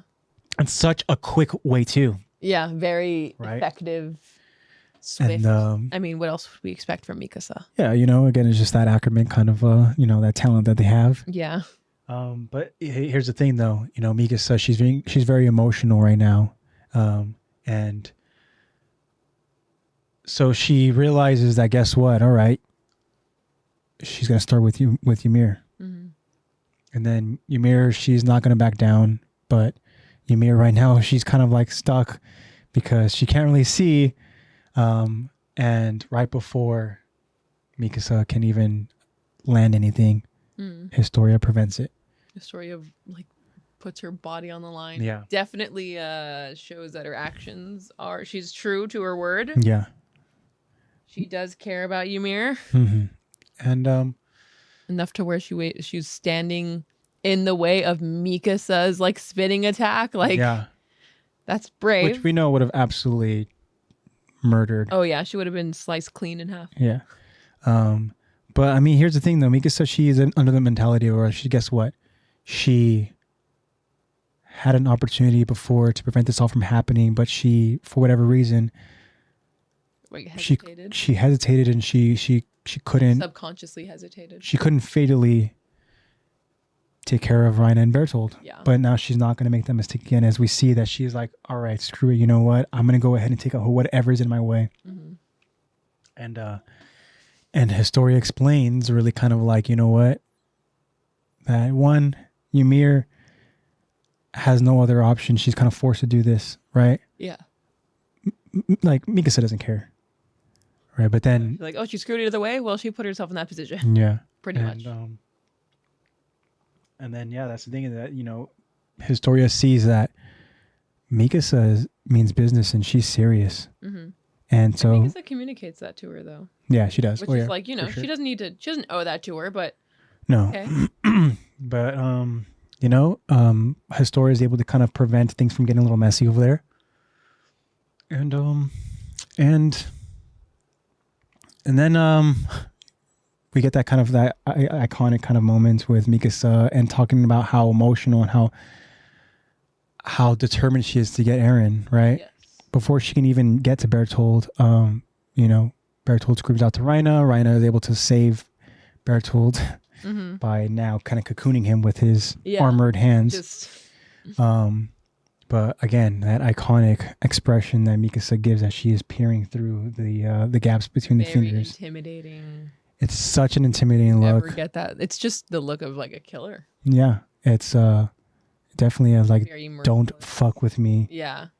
Give me back Eren. Get back my man. Yeah, and I've already lost him like 5 times. Yeah, and it's funny seeing Bertold's reaction where he's literally like just on like the other side of the hand, right? But he is like petrified. He's like, oh my gosh, like the colossal titan is terrified of Mikasa. Yeah, he's supposed to be the monster, but guess what? The real monster in this moment is Mikasa, right? Yeah. So, Mikasa's not able to go ahead and get to Eren, and it's funny because we see the moment when all the group essentially kind of they all join Mikasa over on the other side of that hand. I don't necessarily understand Jean's where he's coming from, because he is trying to talk. I don't want to say interrogate Bertold, but then he starts bringing back memories. Yeah, he starts kind of like he's just having a chat. Yeah, and he's just like, oh well, we all know that once Eren has a fire lit under him, he just goes. Yeah, that's right. I've been on the receiving end of that. And then he kind of switches again. Giving him advice on how to deal with Eren. Yeah, and then he switches again to where it's just like I don't know, back to, this kind of interrogating, what are you going to do? Where are you running to? There's nowhere for you to go, rat bastards. But then he goes back to his like, hey, remember when you were sleeping in these funny positions? Yeah. Yeah, yeah. I don't even think he knows what he's feeling. Yeah. He's hurt, but he's also like, dang, like I miss those times. Like I'm hurt because I had such fun times with you guys. Yeah, like, but I wish I miss those days. Like, did you have as much fun too? Or like what? And it was like, I feel like a mixture of like frustration, but sadness. Yeah. And like wanting to recollect those old memories, but also like, I know that we're also trying to like kill you right now. Yeah. So. Well, that's the thing. And then he goes and he kind of like again switches back to, he's like, what was going through your mind as you were sleeping next to your victims or whatever, blah, blah, blah, you know, and stuff. And it's like, dude, like pick a side of the coin here. You're acting like Rhino right now. I know. But then you have, again, it's just, poor Connie still doesn't want to believe. I know. And it's sad because the Taekwondo duo. And then, it's funny because he kind of talks about how it's like, Connie mentions me. We talked about, just when we were older, kind of reminiscing on, old times and all that and stuff and over drinks. And it's like me knowing what we all know now. It's like, bro, there is no older for these Titan users. Guess what? There's a shell life for them. And, you're not gonna be able to go ahead and take a trip even down if they were lane. On your side, they are not getting any older. Yeah, and but then like you said, the Taekwondo duo with Sasha even doesn't want to even believe it, and she's even kind of like, what Sasha's like defending them. Yeah. Well, what does she say? Exactly. She she goes that they still are. Yeah, talking about Connie mentions that we were supposed to be comrades, right? Yeah, and Sasha, she's again saying that we still are. That this just tell us it's all just a misunderstanding, right? Like, honestly, that's all that they really had to say. But you know that there's, especially with Bertold, you know that he's not going to lie to them again. Yeah. Like, he just doesn't have that in his heart, I don't think, just to be like, yeah, you know what? This is a big misunderstanding. Instead, we get this full speech that we're going to talk about. Oh, yeah. With Bertold saying that, you know, like, I didn't choose this. Like, no one logically would. And, you know. Yeah. Because he could easily be like, yeah, you're right. This is a misunderstanding. Connie and Sasha believe me. But you know that, like, the others would not believe him. They'd be like, no, you are never being trusted, ever. And then, here's the thing, too, as you mentioned, we're going to talk about it. Because Mikasa, she goes and she tells, you know, pretty much the ones that don't want to believe it, like, none of that matters anymore. Mm-hmm. Right? Like, this is who they are. They're traitors, and we need to just shut up, right? And she tells them, you know, if we hesitate for a moment, we forfeit Eren. Yeah. Right? She says, who cares what they pretended to be? This was their choice. Yeah. And this is what they are now. Yeah. And now we go ahead, and again, we kind of like are in line a little bit about the feelings of how Bertold and Reina really, what they really felt about their time. Yeah, right? We get to know a little more about their mindset. We know that this is something that Reina, I should say specifically, kind of like battled with and internally with himself, you know, because he found himself being this soldier, trying to be this soldier and stuff, you know, and I think too that this was something where he kind of like felt. We know that, and we're gonna get to it much later on in the anime, or in the story. Mm. But we know that kind of like Reina is this outcast and stuff who wants to be taken seriously and is doing all this stuff for his family, right? To be taken serious, because we know that he's like a half Eldian, I believe. But he wants to be a leader so badly, and I think that he kind of found that role here. And I think that's why it was so easy for him to just, you know, continue on with this. Kind of just get lost in this role, as we talked about, right? Yeah. Getting lost in this role, and forgetting about the mission a little bit, because, you know, I don't want to say he found a home, but he just, you know, it's a role that he had been wanting to play, and here he is playing out this role. But then now we find out from Bertold how he really felt, and, you know, Bertold, he just tells him like who chooses to be this, you know? And he's got a point, because they didn't necessarily they didn't choose to be this per se. They kind of just were young children, and they were. Yeah. This is your mission. Go do it. And you couldn't be like, I don't want to do that. You'd be like, well, then you're not going to be a warrior for what you've been training for to do all your life. Like, and again, you just have to do it. It's in a way too. It's kind of like just, you know, like brainwashing a little bit, because, definitely, you know, they're so young and they're so impressionable. Like taking advantage of their, I don't want to say their ignorance, but pretty much, yeah, they're so young. Yeah. They're just like, you know, trying to like mold them into these warriors, right? But I think it's funny too, because when Bertold asked like who chooses to be this, there's one person that came to my mind who chooses to be this, and that's Gabi. Yeah, Gabi is the one character that's just like very much like, she chooses. All devils, let's go commit this genocide.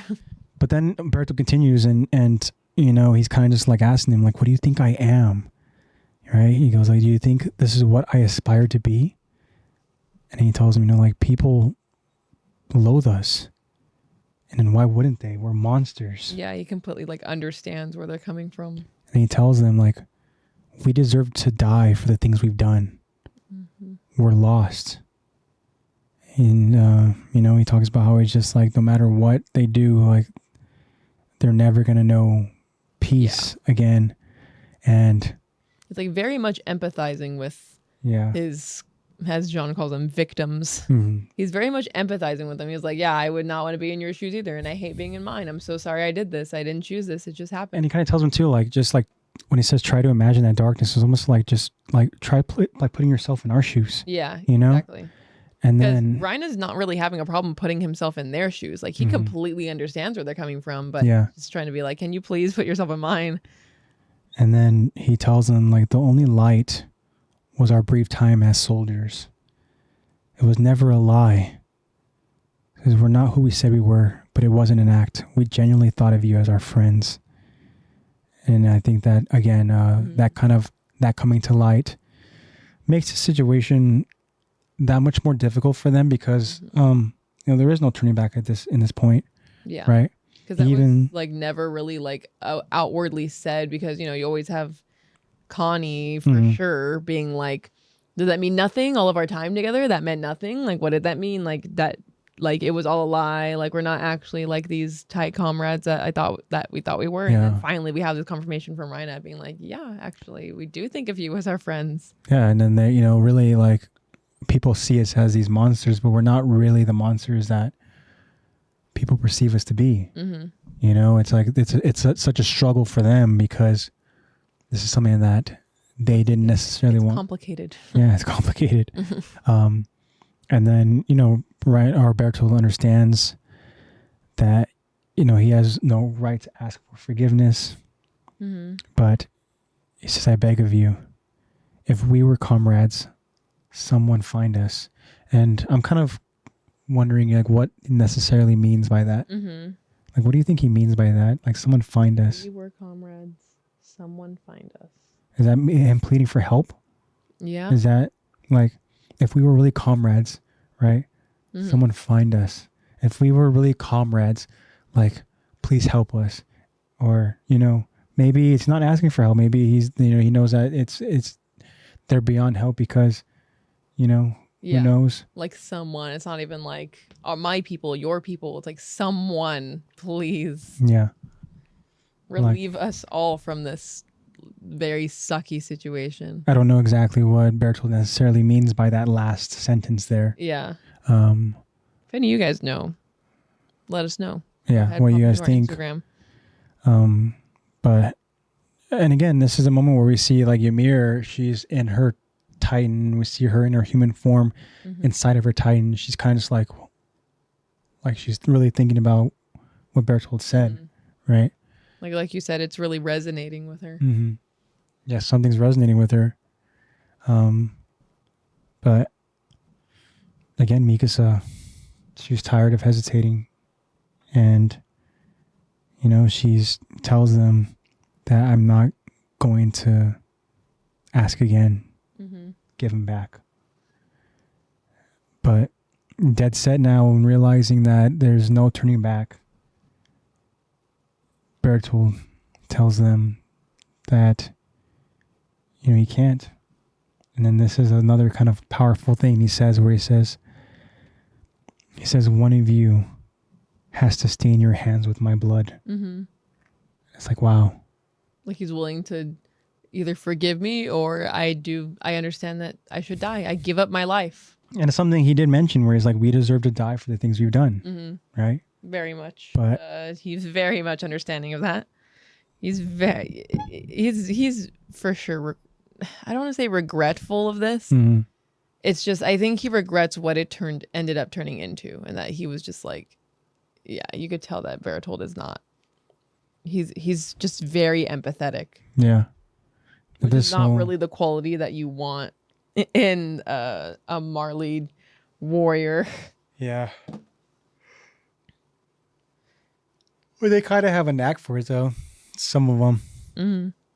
Because I think it's like when certain things kind of come to light a little bit and they realize, hey, what, things aren't necessarily as they were taught to me. Right. Especially as you're growing up from, being a warrior from so young. Yeah.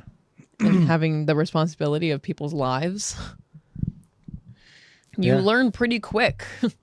Yeah, like you said, especially at such a young age. But then there's an interruption as Hannes explains about that the commander he's lost it. Commander Irvin is literally off his rocker. He is heading straight towards us. And then we go ahead and we literally see Commander Irvin as determined as ever, right? Mm-hmm. In his Commander Irvin way. And there's like a horde of Titans. Mm-hmm. Oh my goodness gracious. I'm getting the yawns right now. But yeah. Okay, I've been yawning the whole time. And then he he's got this horde of Titans that is heading straight towards the Armored Titan. Mm-hmm. So yeah, that's again just things just get crazier. As always. It's always complicated. But this was a fun episode to kind of like again to get back diving into the real kind of emotions of what these characters are feeling. It's not like they're now kind of hiding certain things, because we've seen so often that characters are really kind of hiding what they really feel. Mm-hmm. And not wanting to be completely transparent or completely vulnerable.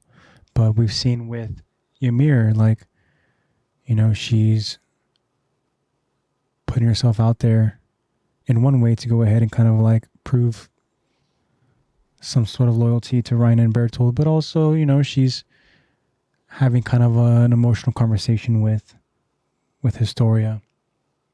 And again, Historia just being, true to herself, mm-hmm. and being the loyal, caring person that she is. Then you have Bertold, as we realize that this isn't easy on him. Yeah. Right? Meanwhile, you have Reina listening to all this being like, dude, like, do not sacrifice yourself right now. We still have a mission to do. Yeah. I don't agree. I don't even know what Reina would say about that speech. Reina is just right now just running and just... Yeah. Yeah. Just trying to be like... sound like a creeper. Yeah.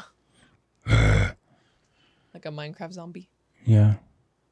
That's the zombie, not the creeper. The creeper is yeah.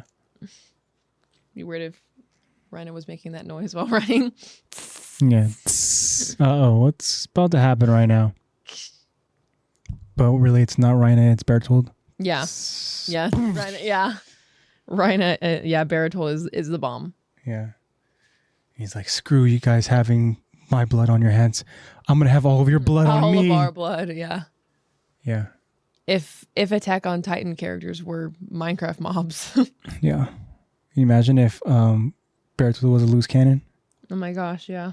He's like a sensor. Bucket, I'm going to do it. Don't test me. I will kill us all. What? Calm down. I'm glad that's where you see Reina's hand literally just like, or his eyes kind of light up. Don't do it. I'm glad that Reina's not the one with the Colossal Titan ability. Oh my gosh.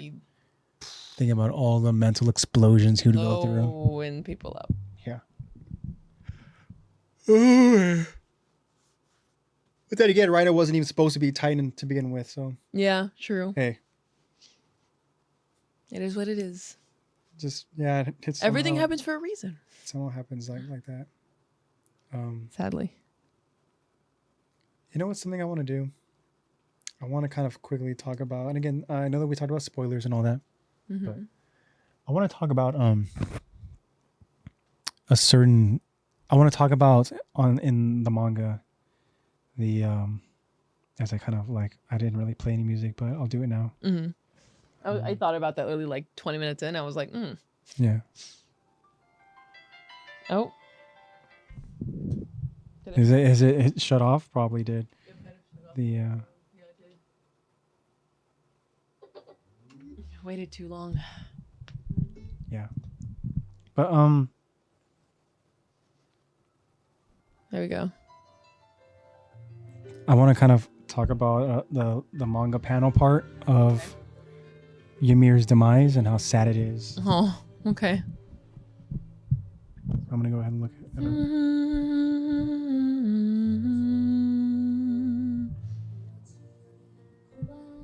And it's so sad. Oh my gosh.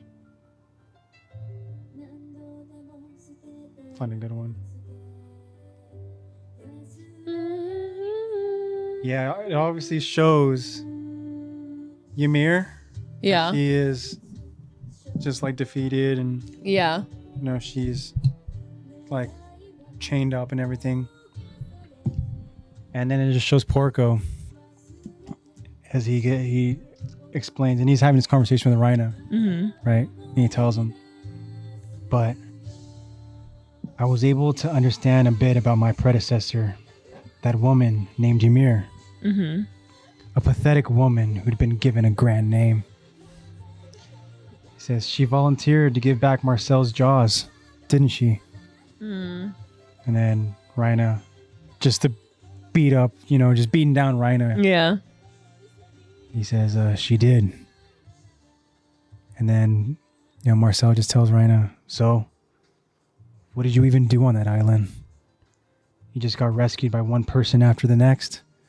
And it's just like, damn, you know, like Porco one is just like, he has no chill whatsoever. Yeah, no, right? Porco is out of pocket. He's on one. But then he goes and he like. But also he doesn't, you know. Like, just look at how sad Ymir. Oh my gosh, she looks so defeated. And then I don't want to see Ymir like that. Again, I want her to be back. There's like no fight left in her. Yeah, there's nothing left, you know. And she didn't even get, you know, you didn't even get Historia. I know. Right. That's definitely. I mean, obviously, that's after she wrote her letter and everything, which you know we'll read. And I'll read. Yeah, you'll read. But yeah, it's sad, and you know, Porco just doesn't care one day. He's just like, so he doesn't know that. I learned a little bit about pathetic woman given a grand name. Yeah. Okay, Porco. And I mean, it's sad because again, it's like she just didn't. She never really had a say in the matter. She was just kind of, just constantly dealt these cards and having to just deal with them. So, yeah, it's tough. But yeah, I kind of wanted to go ahead and talk about that. Just touch on it. I know that we're going to talk about it again at some point. Yeah. But yeah, so do we have any other final thoughts we want to kind of talk about? We can. I mean, this also happened like 3 weeks ago, but we can talk about that anime New York meetup where Isayama got asked plenty of questions. Yeah. Do you want to go ahead and talk about that? I remember a few, but I know that I could always look up more, but I definitely remember some interesting ones. I would love to go ahead and kind of talk about the questions that were asked and what the answers were. Yeah. So I know that before he even went, like we talked about this before, how he sent out I think it was a tweet saying that like, please be kind to me, guys. Yeah. Because he understands that the ending to the manga, it did not get the best perception response. And everything, right? And stuff. And then so there was a point, reception is the right word. Yeah, reception, that's what it is. There was a point in during the interview. So he has a translator there next to him. And obviously it's a big panel. So it's him up there with his translator and then all these people asking questions. And basically someone was telling him like you have nothing to, you know, because you could tell that he is so hard on himself through his answers by being like, yeah, I hope it's something that you guys like it might not have been my best work. Like I'm so sorry if you guys didn't like you can tell that he's so hard on himself and that he himself didn't feel happy with the ending. Like he didn't feel like, which is why but he also admitted like, yeah, I started writing this manga like with no ending in mind. He's like, I did not have an ending in mind when I started. I just had to kind of make something up. Like I didn't have an ending in mind from the beginning.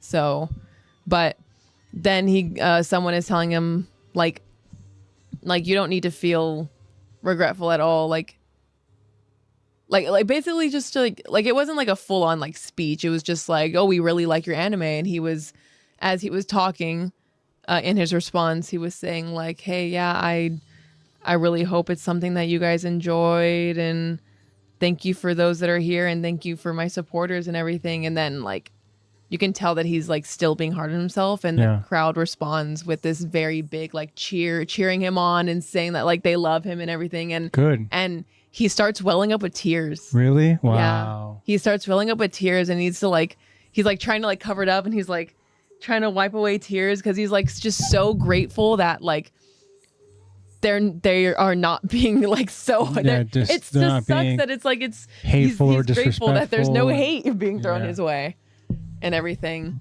Which would be a tragedy if that was the case, because you're thinking about what he literally gifted all of us with. Yeah, such an incredible story with amazing characters. I'm gonna try to look up some more questions because they were really good.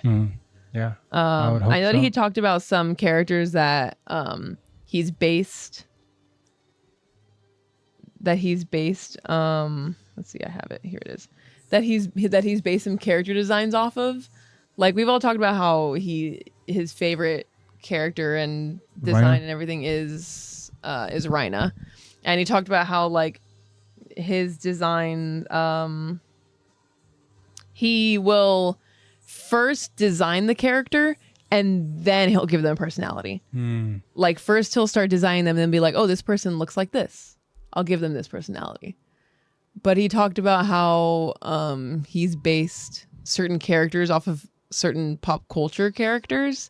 Like, Gabi is inspired by Arya Stark from Game of Thrones.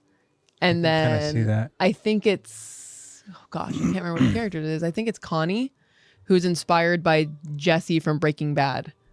Oh, really? Yeah. Okay. I want to say it's Jesse. Hold on. I have this here. Oh, the original name of the, he said that the original name of the anime was originally going to be Humanity versus Titans. But he felt like it gave away too much of the stories. He was like, let's just do Attack on Titan. And he also wanted the anime to be much bloodier, much gorier. Like, originally that was the idea, but he was afraid that it would have been banned in too many countries. So they decided to limit that. It makes sense, because I know that there's, I don't know what country is it, but then some place put like pants on or like shorts on Titans. Yeah, I want to say it was like somewhere in yeah, who knows? I don't even know. It was somewhere like Northern European, like Switzerland, Germany. Germany is not Northern Europe, but somewhere in Europe, I want to say. But like, if it was gorier, could you imagine like what he could have done with some of these deaths? Like, what could have happened? Okay, I already talked about that. How he has the design before the personality. Oh, okay. It's not Connie. Falco is inspired by Jesse. Really? From Breaking Bad. So it's these kind of like newer characters. Yeah, it's a newer one that are inspired by.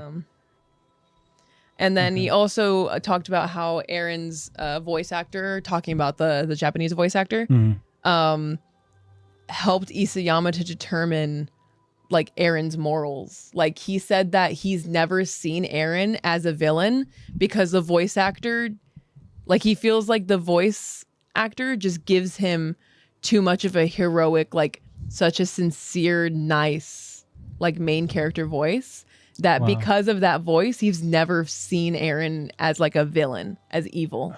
So he feel like it's crazy to think that like this voice actor has affected like the morality and the moral view of a character. Like, they really have that much of an impact on that character. And, you know, obviously he's incredible. You know, he's incredible at doing what he does by voicing Aaron. But yeah, Isayama was saying that, like, he's never seen Aaron as an evil person or as a villain. Like, because this voice actor, he can't see him as a villain. That's crazy. Imagine being that talented as a voice actor. To be able to just like... to impact the story with your not voice. Just that, yeah, impact the story, but also impact like your perception. Yeah, impact your whole, like, the literal creator is like, yeah, this guy isn't a bad guy because the voice actor is such a good guy. Like, it's so good. Wow. He also was talking about how Hanji is inspired, the like whole character design and everything of Hanji is inspired by one of his really weird friends. Oh, really? Yeah, Isayama just has like a weird friend that he was just like, she's interesting. We'll make a character based off of her. And that Isayama was saying that his favorite, like, some of his favorite like overall just like consistent moments in Attack on Titan are any interactions between Connie and Sasha. Yeah, because they're so weird. Yeah. Right. Which, I mean, good. I mean, he designed them in a great way. And yeah, just more him feeling loved. regret, and he feels a lot of regret and a lot of guilt for the ending. But you know, we're getting a whole new ending though, and everything. Would you like to see him like almost crying? Sure. I need to write it a little bit. He's definitely very hard on himself, and this is the moment where the audience make him cry. Almost. This is them in response to, like, we love you and everything.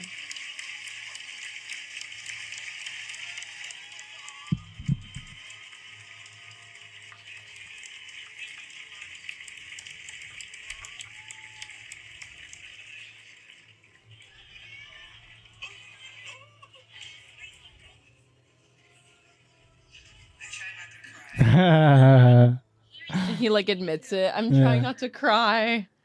But yeah, that's pretty much like the main questions. Yeah. The main interesting questions from Isayama's Attack on Titan panel at Anime NYC. Very cool. 3 weeks late, but we finally reviewed it. Yeah, finally talked about it. Yeah, and also too, we got like again the confirmation talking about how just a different ending, right? The manga ending, and then we're gonna have an anime adaptation. Oh yeah, we could talk about how we saw like in the there's like they talk about how a certain character is gonna come back. Yeah, talking and about it's gonna be a certain Titan form. That we. And then we decided on the name and everything. Yeah, we were talking about this Titan from season 1, and this was when Eren's Titan was in that very like kind of weird like state where we saw that very unstable. Didn't know what to call this Titan, and then it was even a poll question, and you guys all voted as the Berserk Titan, and I believe this is referred to as the Berserker. It's officially referred to as Eren's Berserker Titan. Yeah. So, but that was shown as obviously like some newly. I mean, I'm not sure if it's confirmed, but because you know there's all kinds of speculation out there. But there is a visual of Eren in this Berserk Titan form in what seems to be like a teaser of the new final season, and that, to my understanding, is not in the manga ending. Yeah. So it seems like we might get an anime original ending. Yeah, which would be amazing.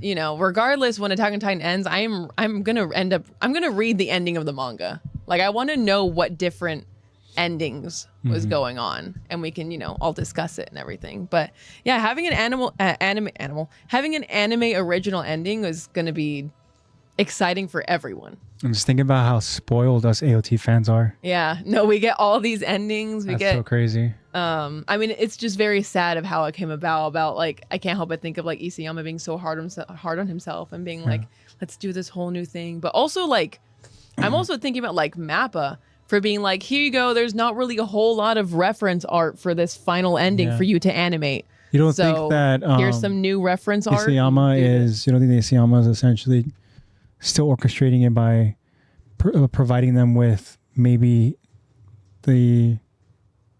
his kind of like potential manga panel type stuff, whatever? Yeah, I feel like obviously it's going to be his idea, right? Yeah. It's not like all of a sudden we're like steering off from what Isayama wants. I mean it better be Isayama's like original ending. Because I don't think that there would be like some kind of different creative direction going on that wouldn't be Isayama.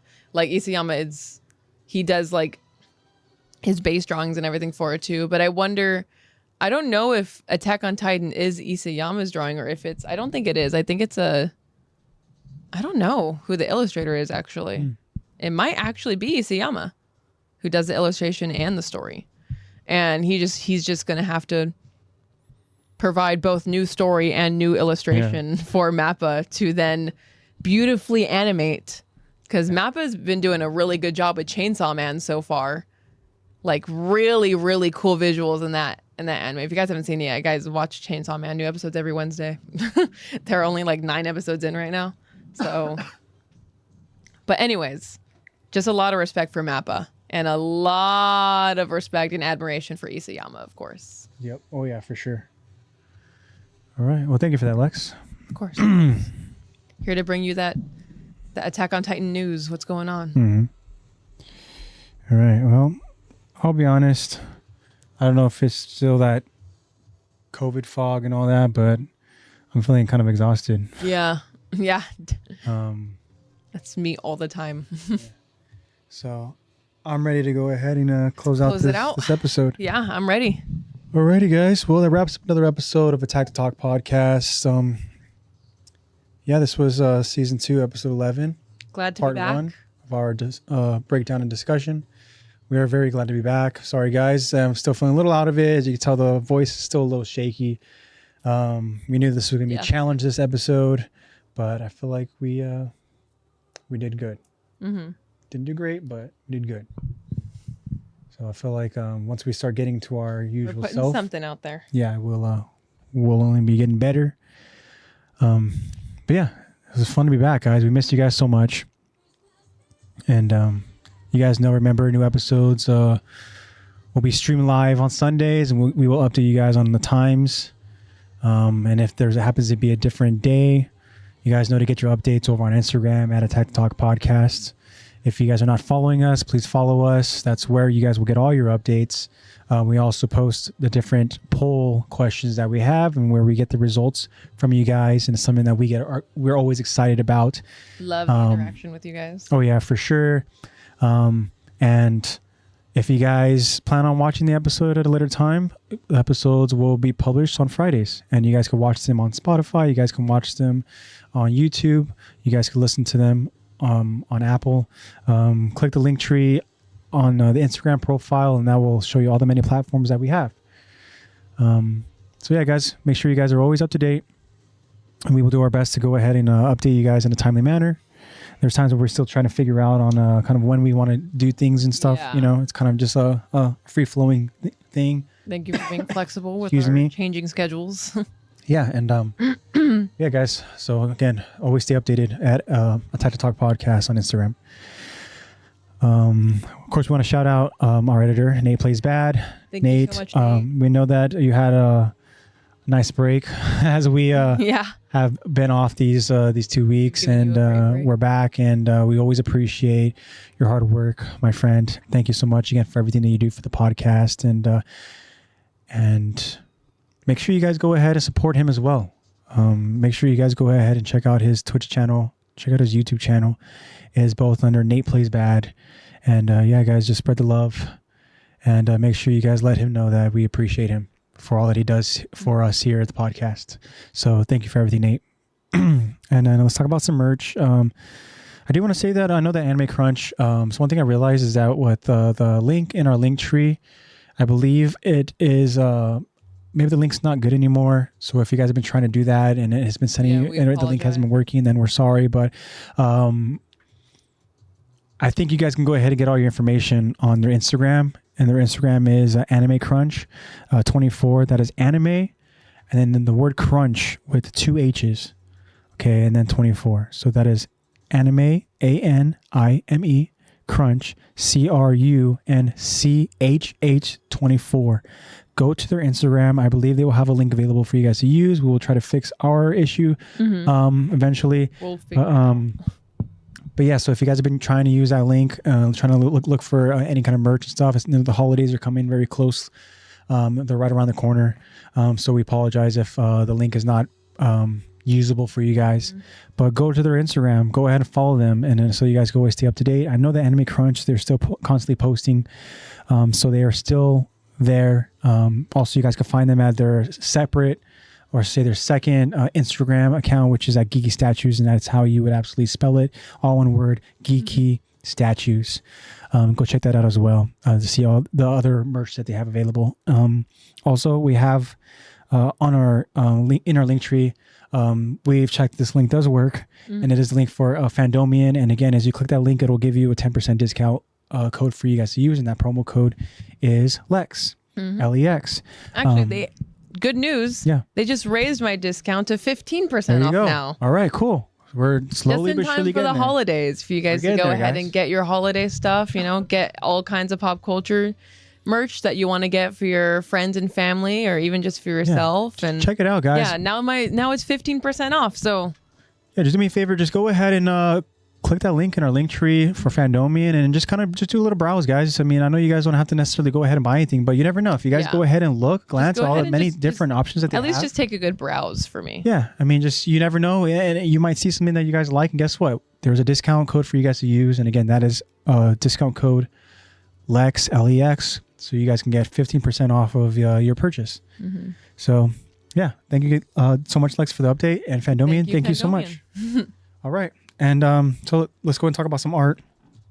And we're going to talk about a guy that actually you saw recently, somewhat recently, before the whole COVID thing. Yes, literally like right before the whole COVID thing. And that would be our friend of the show, Caesar, who has his ArtofCesar. I believe there's a link for you guys to use in our link tree that will take you straight to his Etsy store. And from there, you guys go ahead and search through the different art that he has available for you guys to purchase. Again, guys, he's super talented. He's such a cool person. If you guys are ever in the area of California and happen to be in the kind of city of industry, right?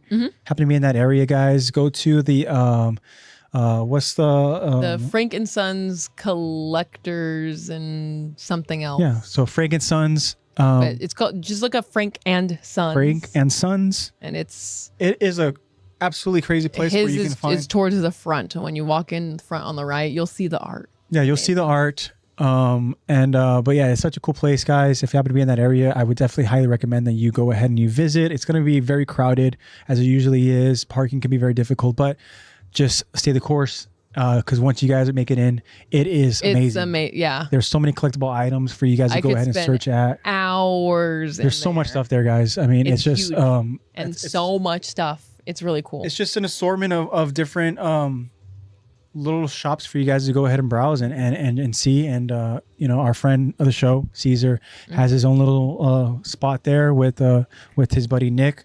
And yeah, they both sell their hand-drawn art, which again, it's absolutely amazing. You can walk up and they're drawing right there in front of you. You can see it happening in front of you. The thing that's cool too is that if you guys see something that you like, something that they have made, and you go ahead and you purchase it, that you could see the genuine appreciation that they have. And there's times where they ask you if they can take a photo of you holding the art that you just purchased. And again, it just goes to show that, that the art that they're making, they care about it, and they care about you guys whenever you guys go ahead and purchase any of that art. And again, it's such amazing art, and you can go ahead and as you search through the little shop that they have there, they have just an assortment of art pieces, and it just varies from so many different characters, so many different anime. We're talking about even just like comic stuff, DC stuff. We're talking about horror, like sports film stuff. Yeah, a lot of horror film stuff. They have a lot of different art. But yeah, if you guys happen to be in the area, Frank and Son stuff, they have so many things there. And again, as Lexi mentioned, she can be there for hours. I'm sure you guys will be there for hours. You guys, if you happen to be in the area, make a day of it. And trust me, you will not be disappointed at all. And it's perfect for the holidays as well. A little something for everyone. Yeah, but if you guys don't happen to be in the area, again, you guys can go ahead and search and browse through Caesar's art at the link we have available in our link tree. And that'll take you to his Etsy store, and you guys can go ahead and support him there. Also, you guys can follow him on Instagram. That is at ArtofCesar, and that is art_of_Caesar, and his Caesar is spelled CESAR, and then there's an underscore to end that. So, but I'm pretty sure if you just type up ArtofCesar, I'm sure it'll come up. It should just come up. But yeah, again, he's ultra talented and very genuine guy too. Yeah, he immediately recognized me. Yeah, which is so special because he, as we mentioned, Frank and Sons, he's in a location where there's constant traffic, and I mean, there's so many people. Yeah, and I'm sure that he deals with so many people whenever he's there. Yeah, and for Caesar to go ahead and remember you, Lex, so much so that he remembered the exact piece that we bought too. He was like, oh yeah, like the Tomy piece. I'm like, yeah. He's like, yeah, I also saw her. You have her tatted on your arm. That's so cool. We noticed that. And I was like, oh my gosh, like amazing. Thank you. Oh my gosh. Yeah. Like, I was so flattered. So Lexi made sure to tell him that, Attack to Talk appreciates him. Oh yeah, I had a very long conversation with him about Attack on Titan and how it's like, oh yeah, we still like shout you out and everything. He was like, really? Like, thank you so much. Seems so grateful and everything. And he's officially finished Attack on Titan now, anime wise. So he said that he was like, hey, now I can start watching. Yeah. I was like, okay, yeah. So wouldn't want to spoil anything for you. No, not at all. Yeah, go check him out. Very genuine guy with some really good skills. Yeah, and then also we have friends of the show that are very talented as well, and they're trying to go ahead and develop their skills, and they're very creative, and then they just have that art talent about them, and then those are two friends of the shows that we have. That is our friend Marco and also our friend Eddie. So Lexi, if you want to go ahead and kind of tell our friends here listening with us where you can go ahead and kind of support our other friends of the show. Yeah, we have firstly we have Marco. He is MARC0 MAMONE. Marco Mamone. And that's on Instagram, and go ahead and check out his art. He has a whole little highlight of all of his art. It's really, really cool. Does a lot of Berserk and JoJo type of stuff. And actually today he just sent me a photo of him drawing. He drew Misa from Death Note in a JoJo style. Really? Yeah. So this is the photo that he just impromptu sent me today. Is my girl. Oh damn. Yeah. Okay. He's like, oh, just a quick sketch. I'm like, what? And then that's available on Instagram or no? He just sent it to me. Oh, okay. And then this is the original Misa drawing that he wanted to do with the original art form. Okay. Colored and everything. And love it. Yeah, a lot of he's really cool. Go ahead and check him out on Instagram. Again, MARC0 MAMONE. And then we also have good friend of the show, Eddie. Yep. Our friend Eddie. Go ahead and check him out. Art de Juan. It's Art DEJUAN. Yep, check it out. Go ahead and check out his stuff. He's putting out new stuff pretty frequently, so go ahead and check that out. Yeah, we love our friends of the show. We love their support, and don't forget to go and support them as well, guys. All right, so without further ado, let's get to a final close, right? Actual close. Yeah, and in our final close, we of course want to say, guys, that we appreciate your guys' support so much. We've said it plenty of times already in this episode, but we have really missed you guys. We've missed doing this. It's very unfortunate, that we got sick. But hey, that happens. Just thankfully, it was nothing too serious, and we're back. And hopefully, you guys continue to stay the course with us. And we just appreciate you guys' support so much. So remember, guys, to look forward to future Spotify Q&As, future poll questions, which you can find on Spotify as well as on our Instagram. Don't forget to follow, and make sure you guys always stay up to date on the poll and the questions, because again, we love the feedback that you guys give us. We love being able to read the responses to the questions. We love seeing just the feedback on the poll results, and again, we love just kind of talking about the mindsets and stuff, and just kind of like your guys' reasoning. Yeah, and exactly. What you guys would think would, and then obviously opens up new scenarios and everything, and all these possibilities for Attack on Titan. Yeah, for sure. So make sure you guys go ahead and check those out, guys. Feedback is much needed and very much appreciated. Shout out to you, B. Dennis, friend of the show, who always goes in and responds to our questions for the most part, and we absolutely love your responses, because you have really good insight. Yeah, your insight is amazing. I'm sure we've said that before, but we really mean it. And whenever we get a response from you, man, it just like it lights up our energy, because we know that we're gonna go ahead and get an awesome point of view, and more than likely it's gonna stem just a whole conversation. Yeah, right? For sure. So we love it. So shout out to you. Shout out to Kyron. We hope that the date went well. I know. Hope your date's going well. Yeah, can't wait to hear about it. Yeah. Can't wait to catch up, my friend. We hope that we get to talk with you on the next podcast episode. So make sure you guys, again, to stay up to date. We'll see you guys next week. We love you guys. Make sure you guys spread that love and positivity. Thank you guys again so much for everything. yeah, we'll see you guys next week. So with all that being said, I am your host, AJ, signing off, saying goodbye. I love you. And I'm going to go ahead and throw it to Lex as she goes in and says bye as well. Yeah, and I am Lexi. And once again, miss you guys so incredibly. And hope you guys had a very safe Thanksgiving. And hope you guys are getting ready for that Christmas spirit. And hope to see you guys next week. Thank you so much for joining. Yep. Well, that being said, guys, I love you. And bye-bye.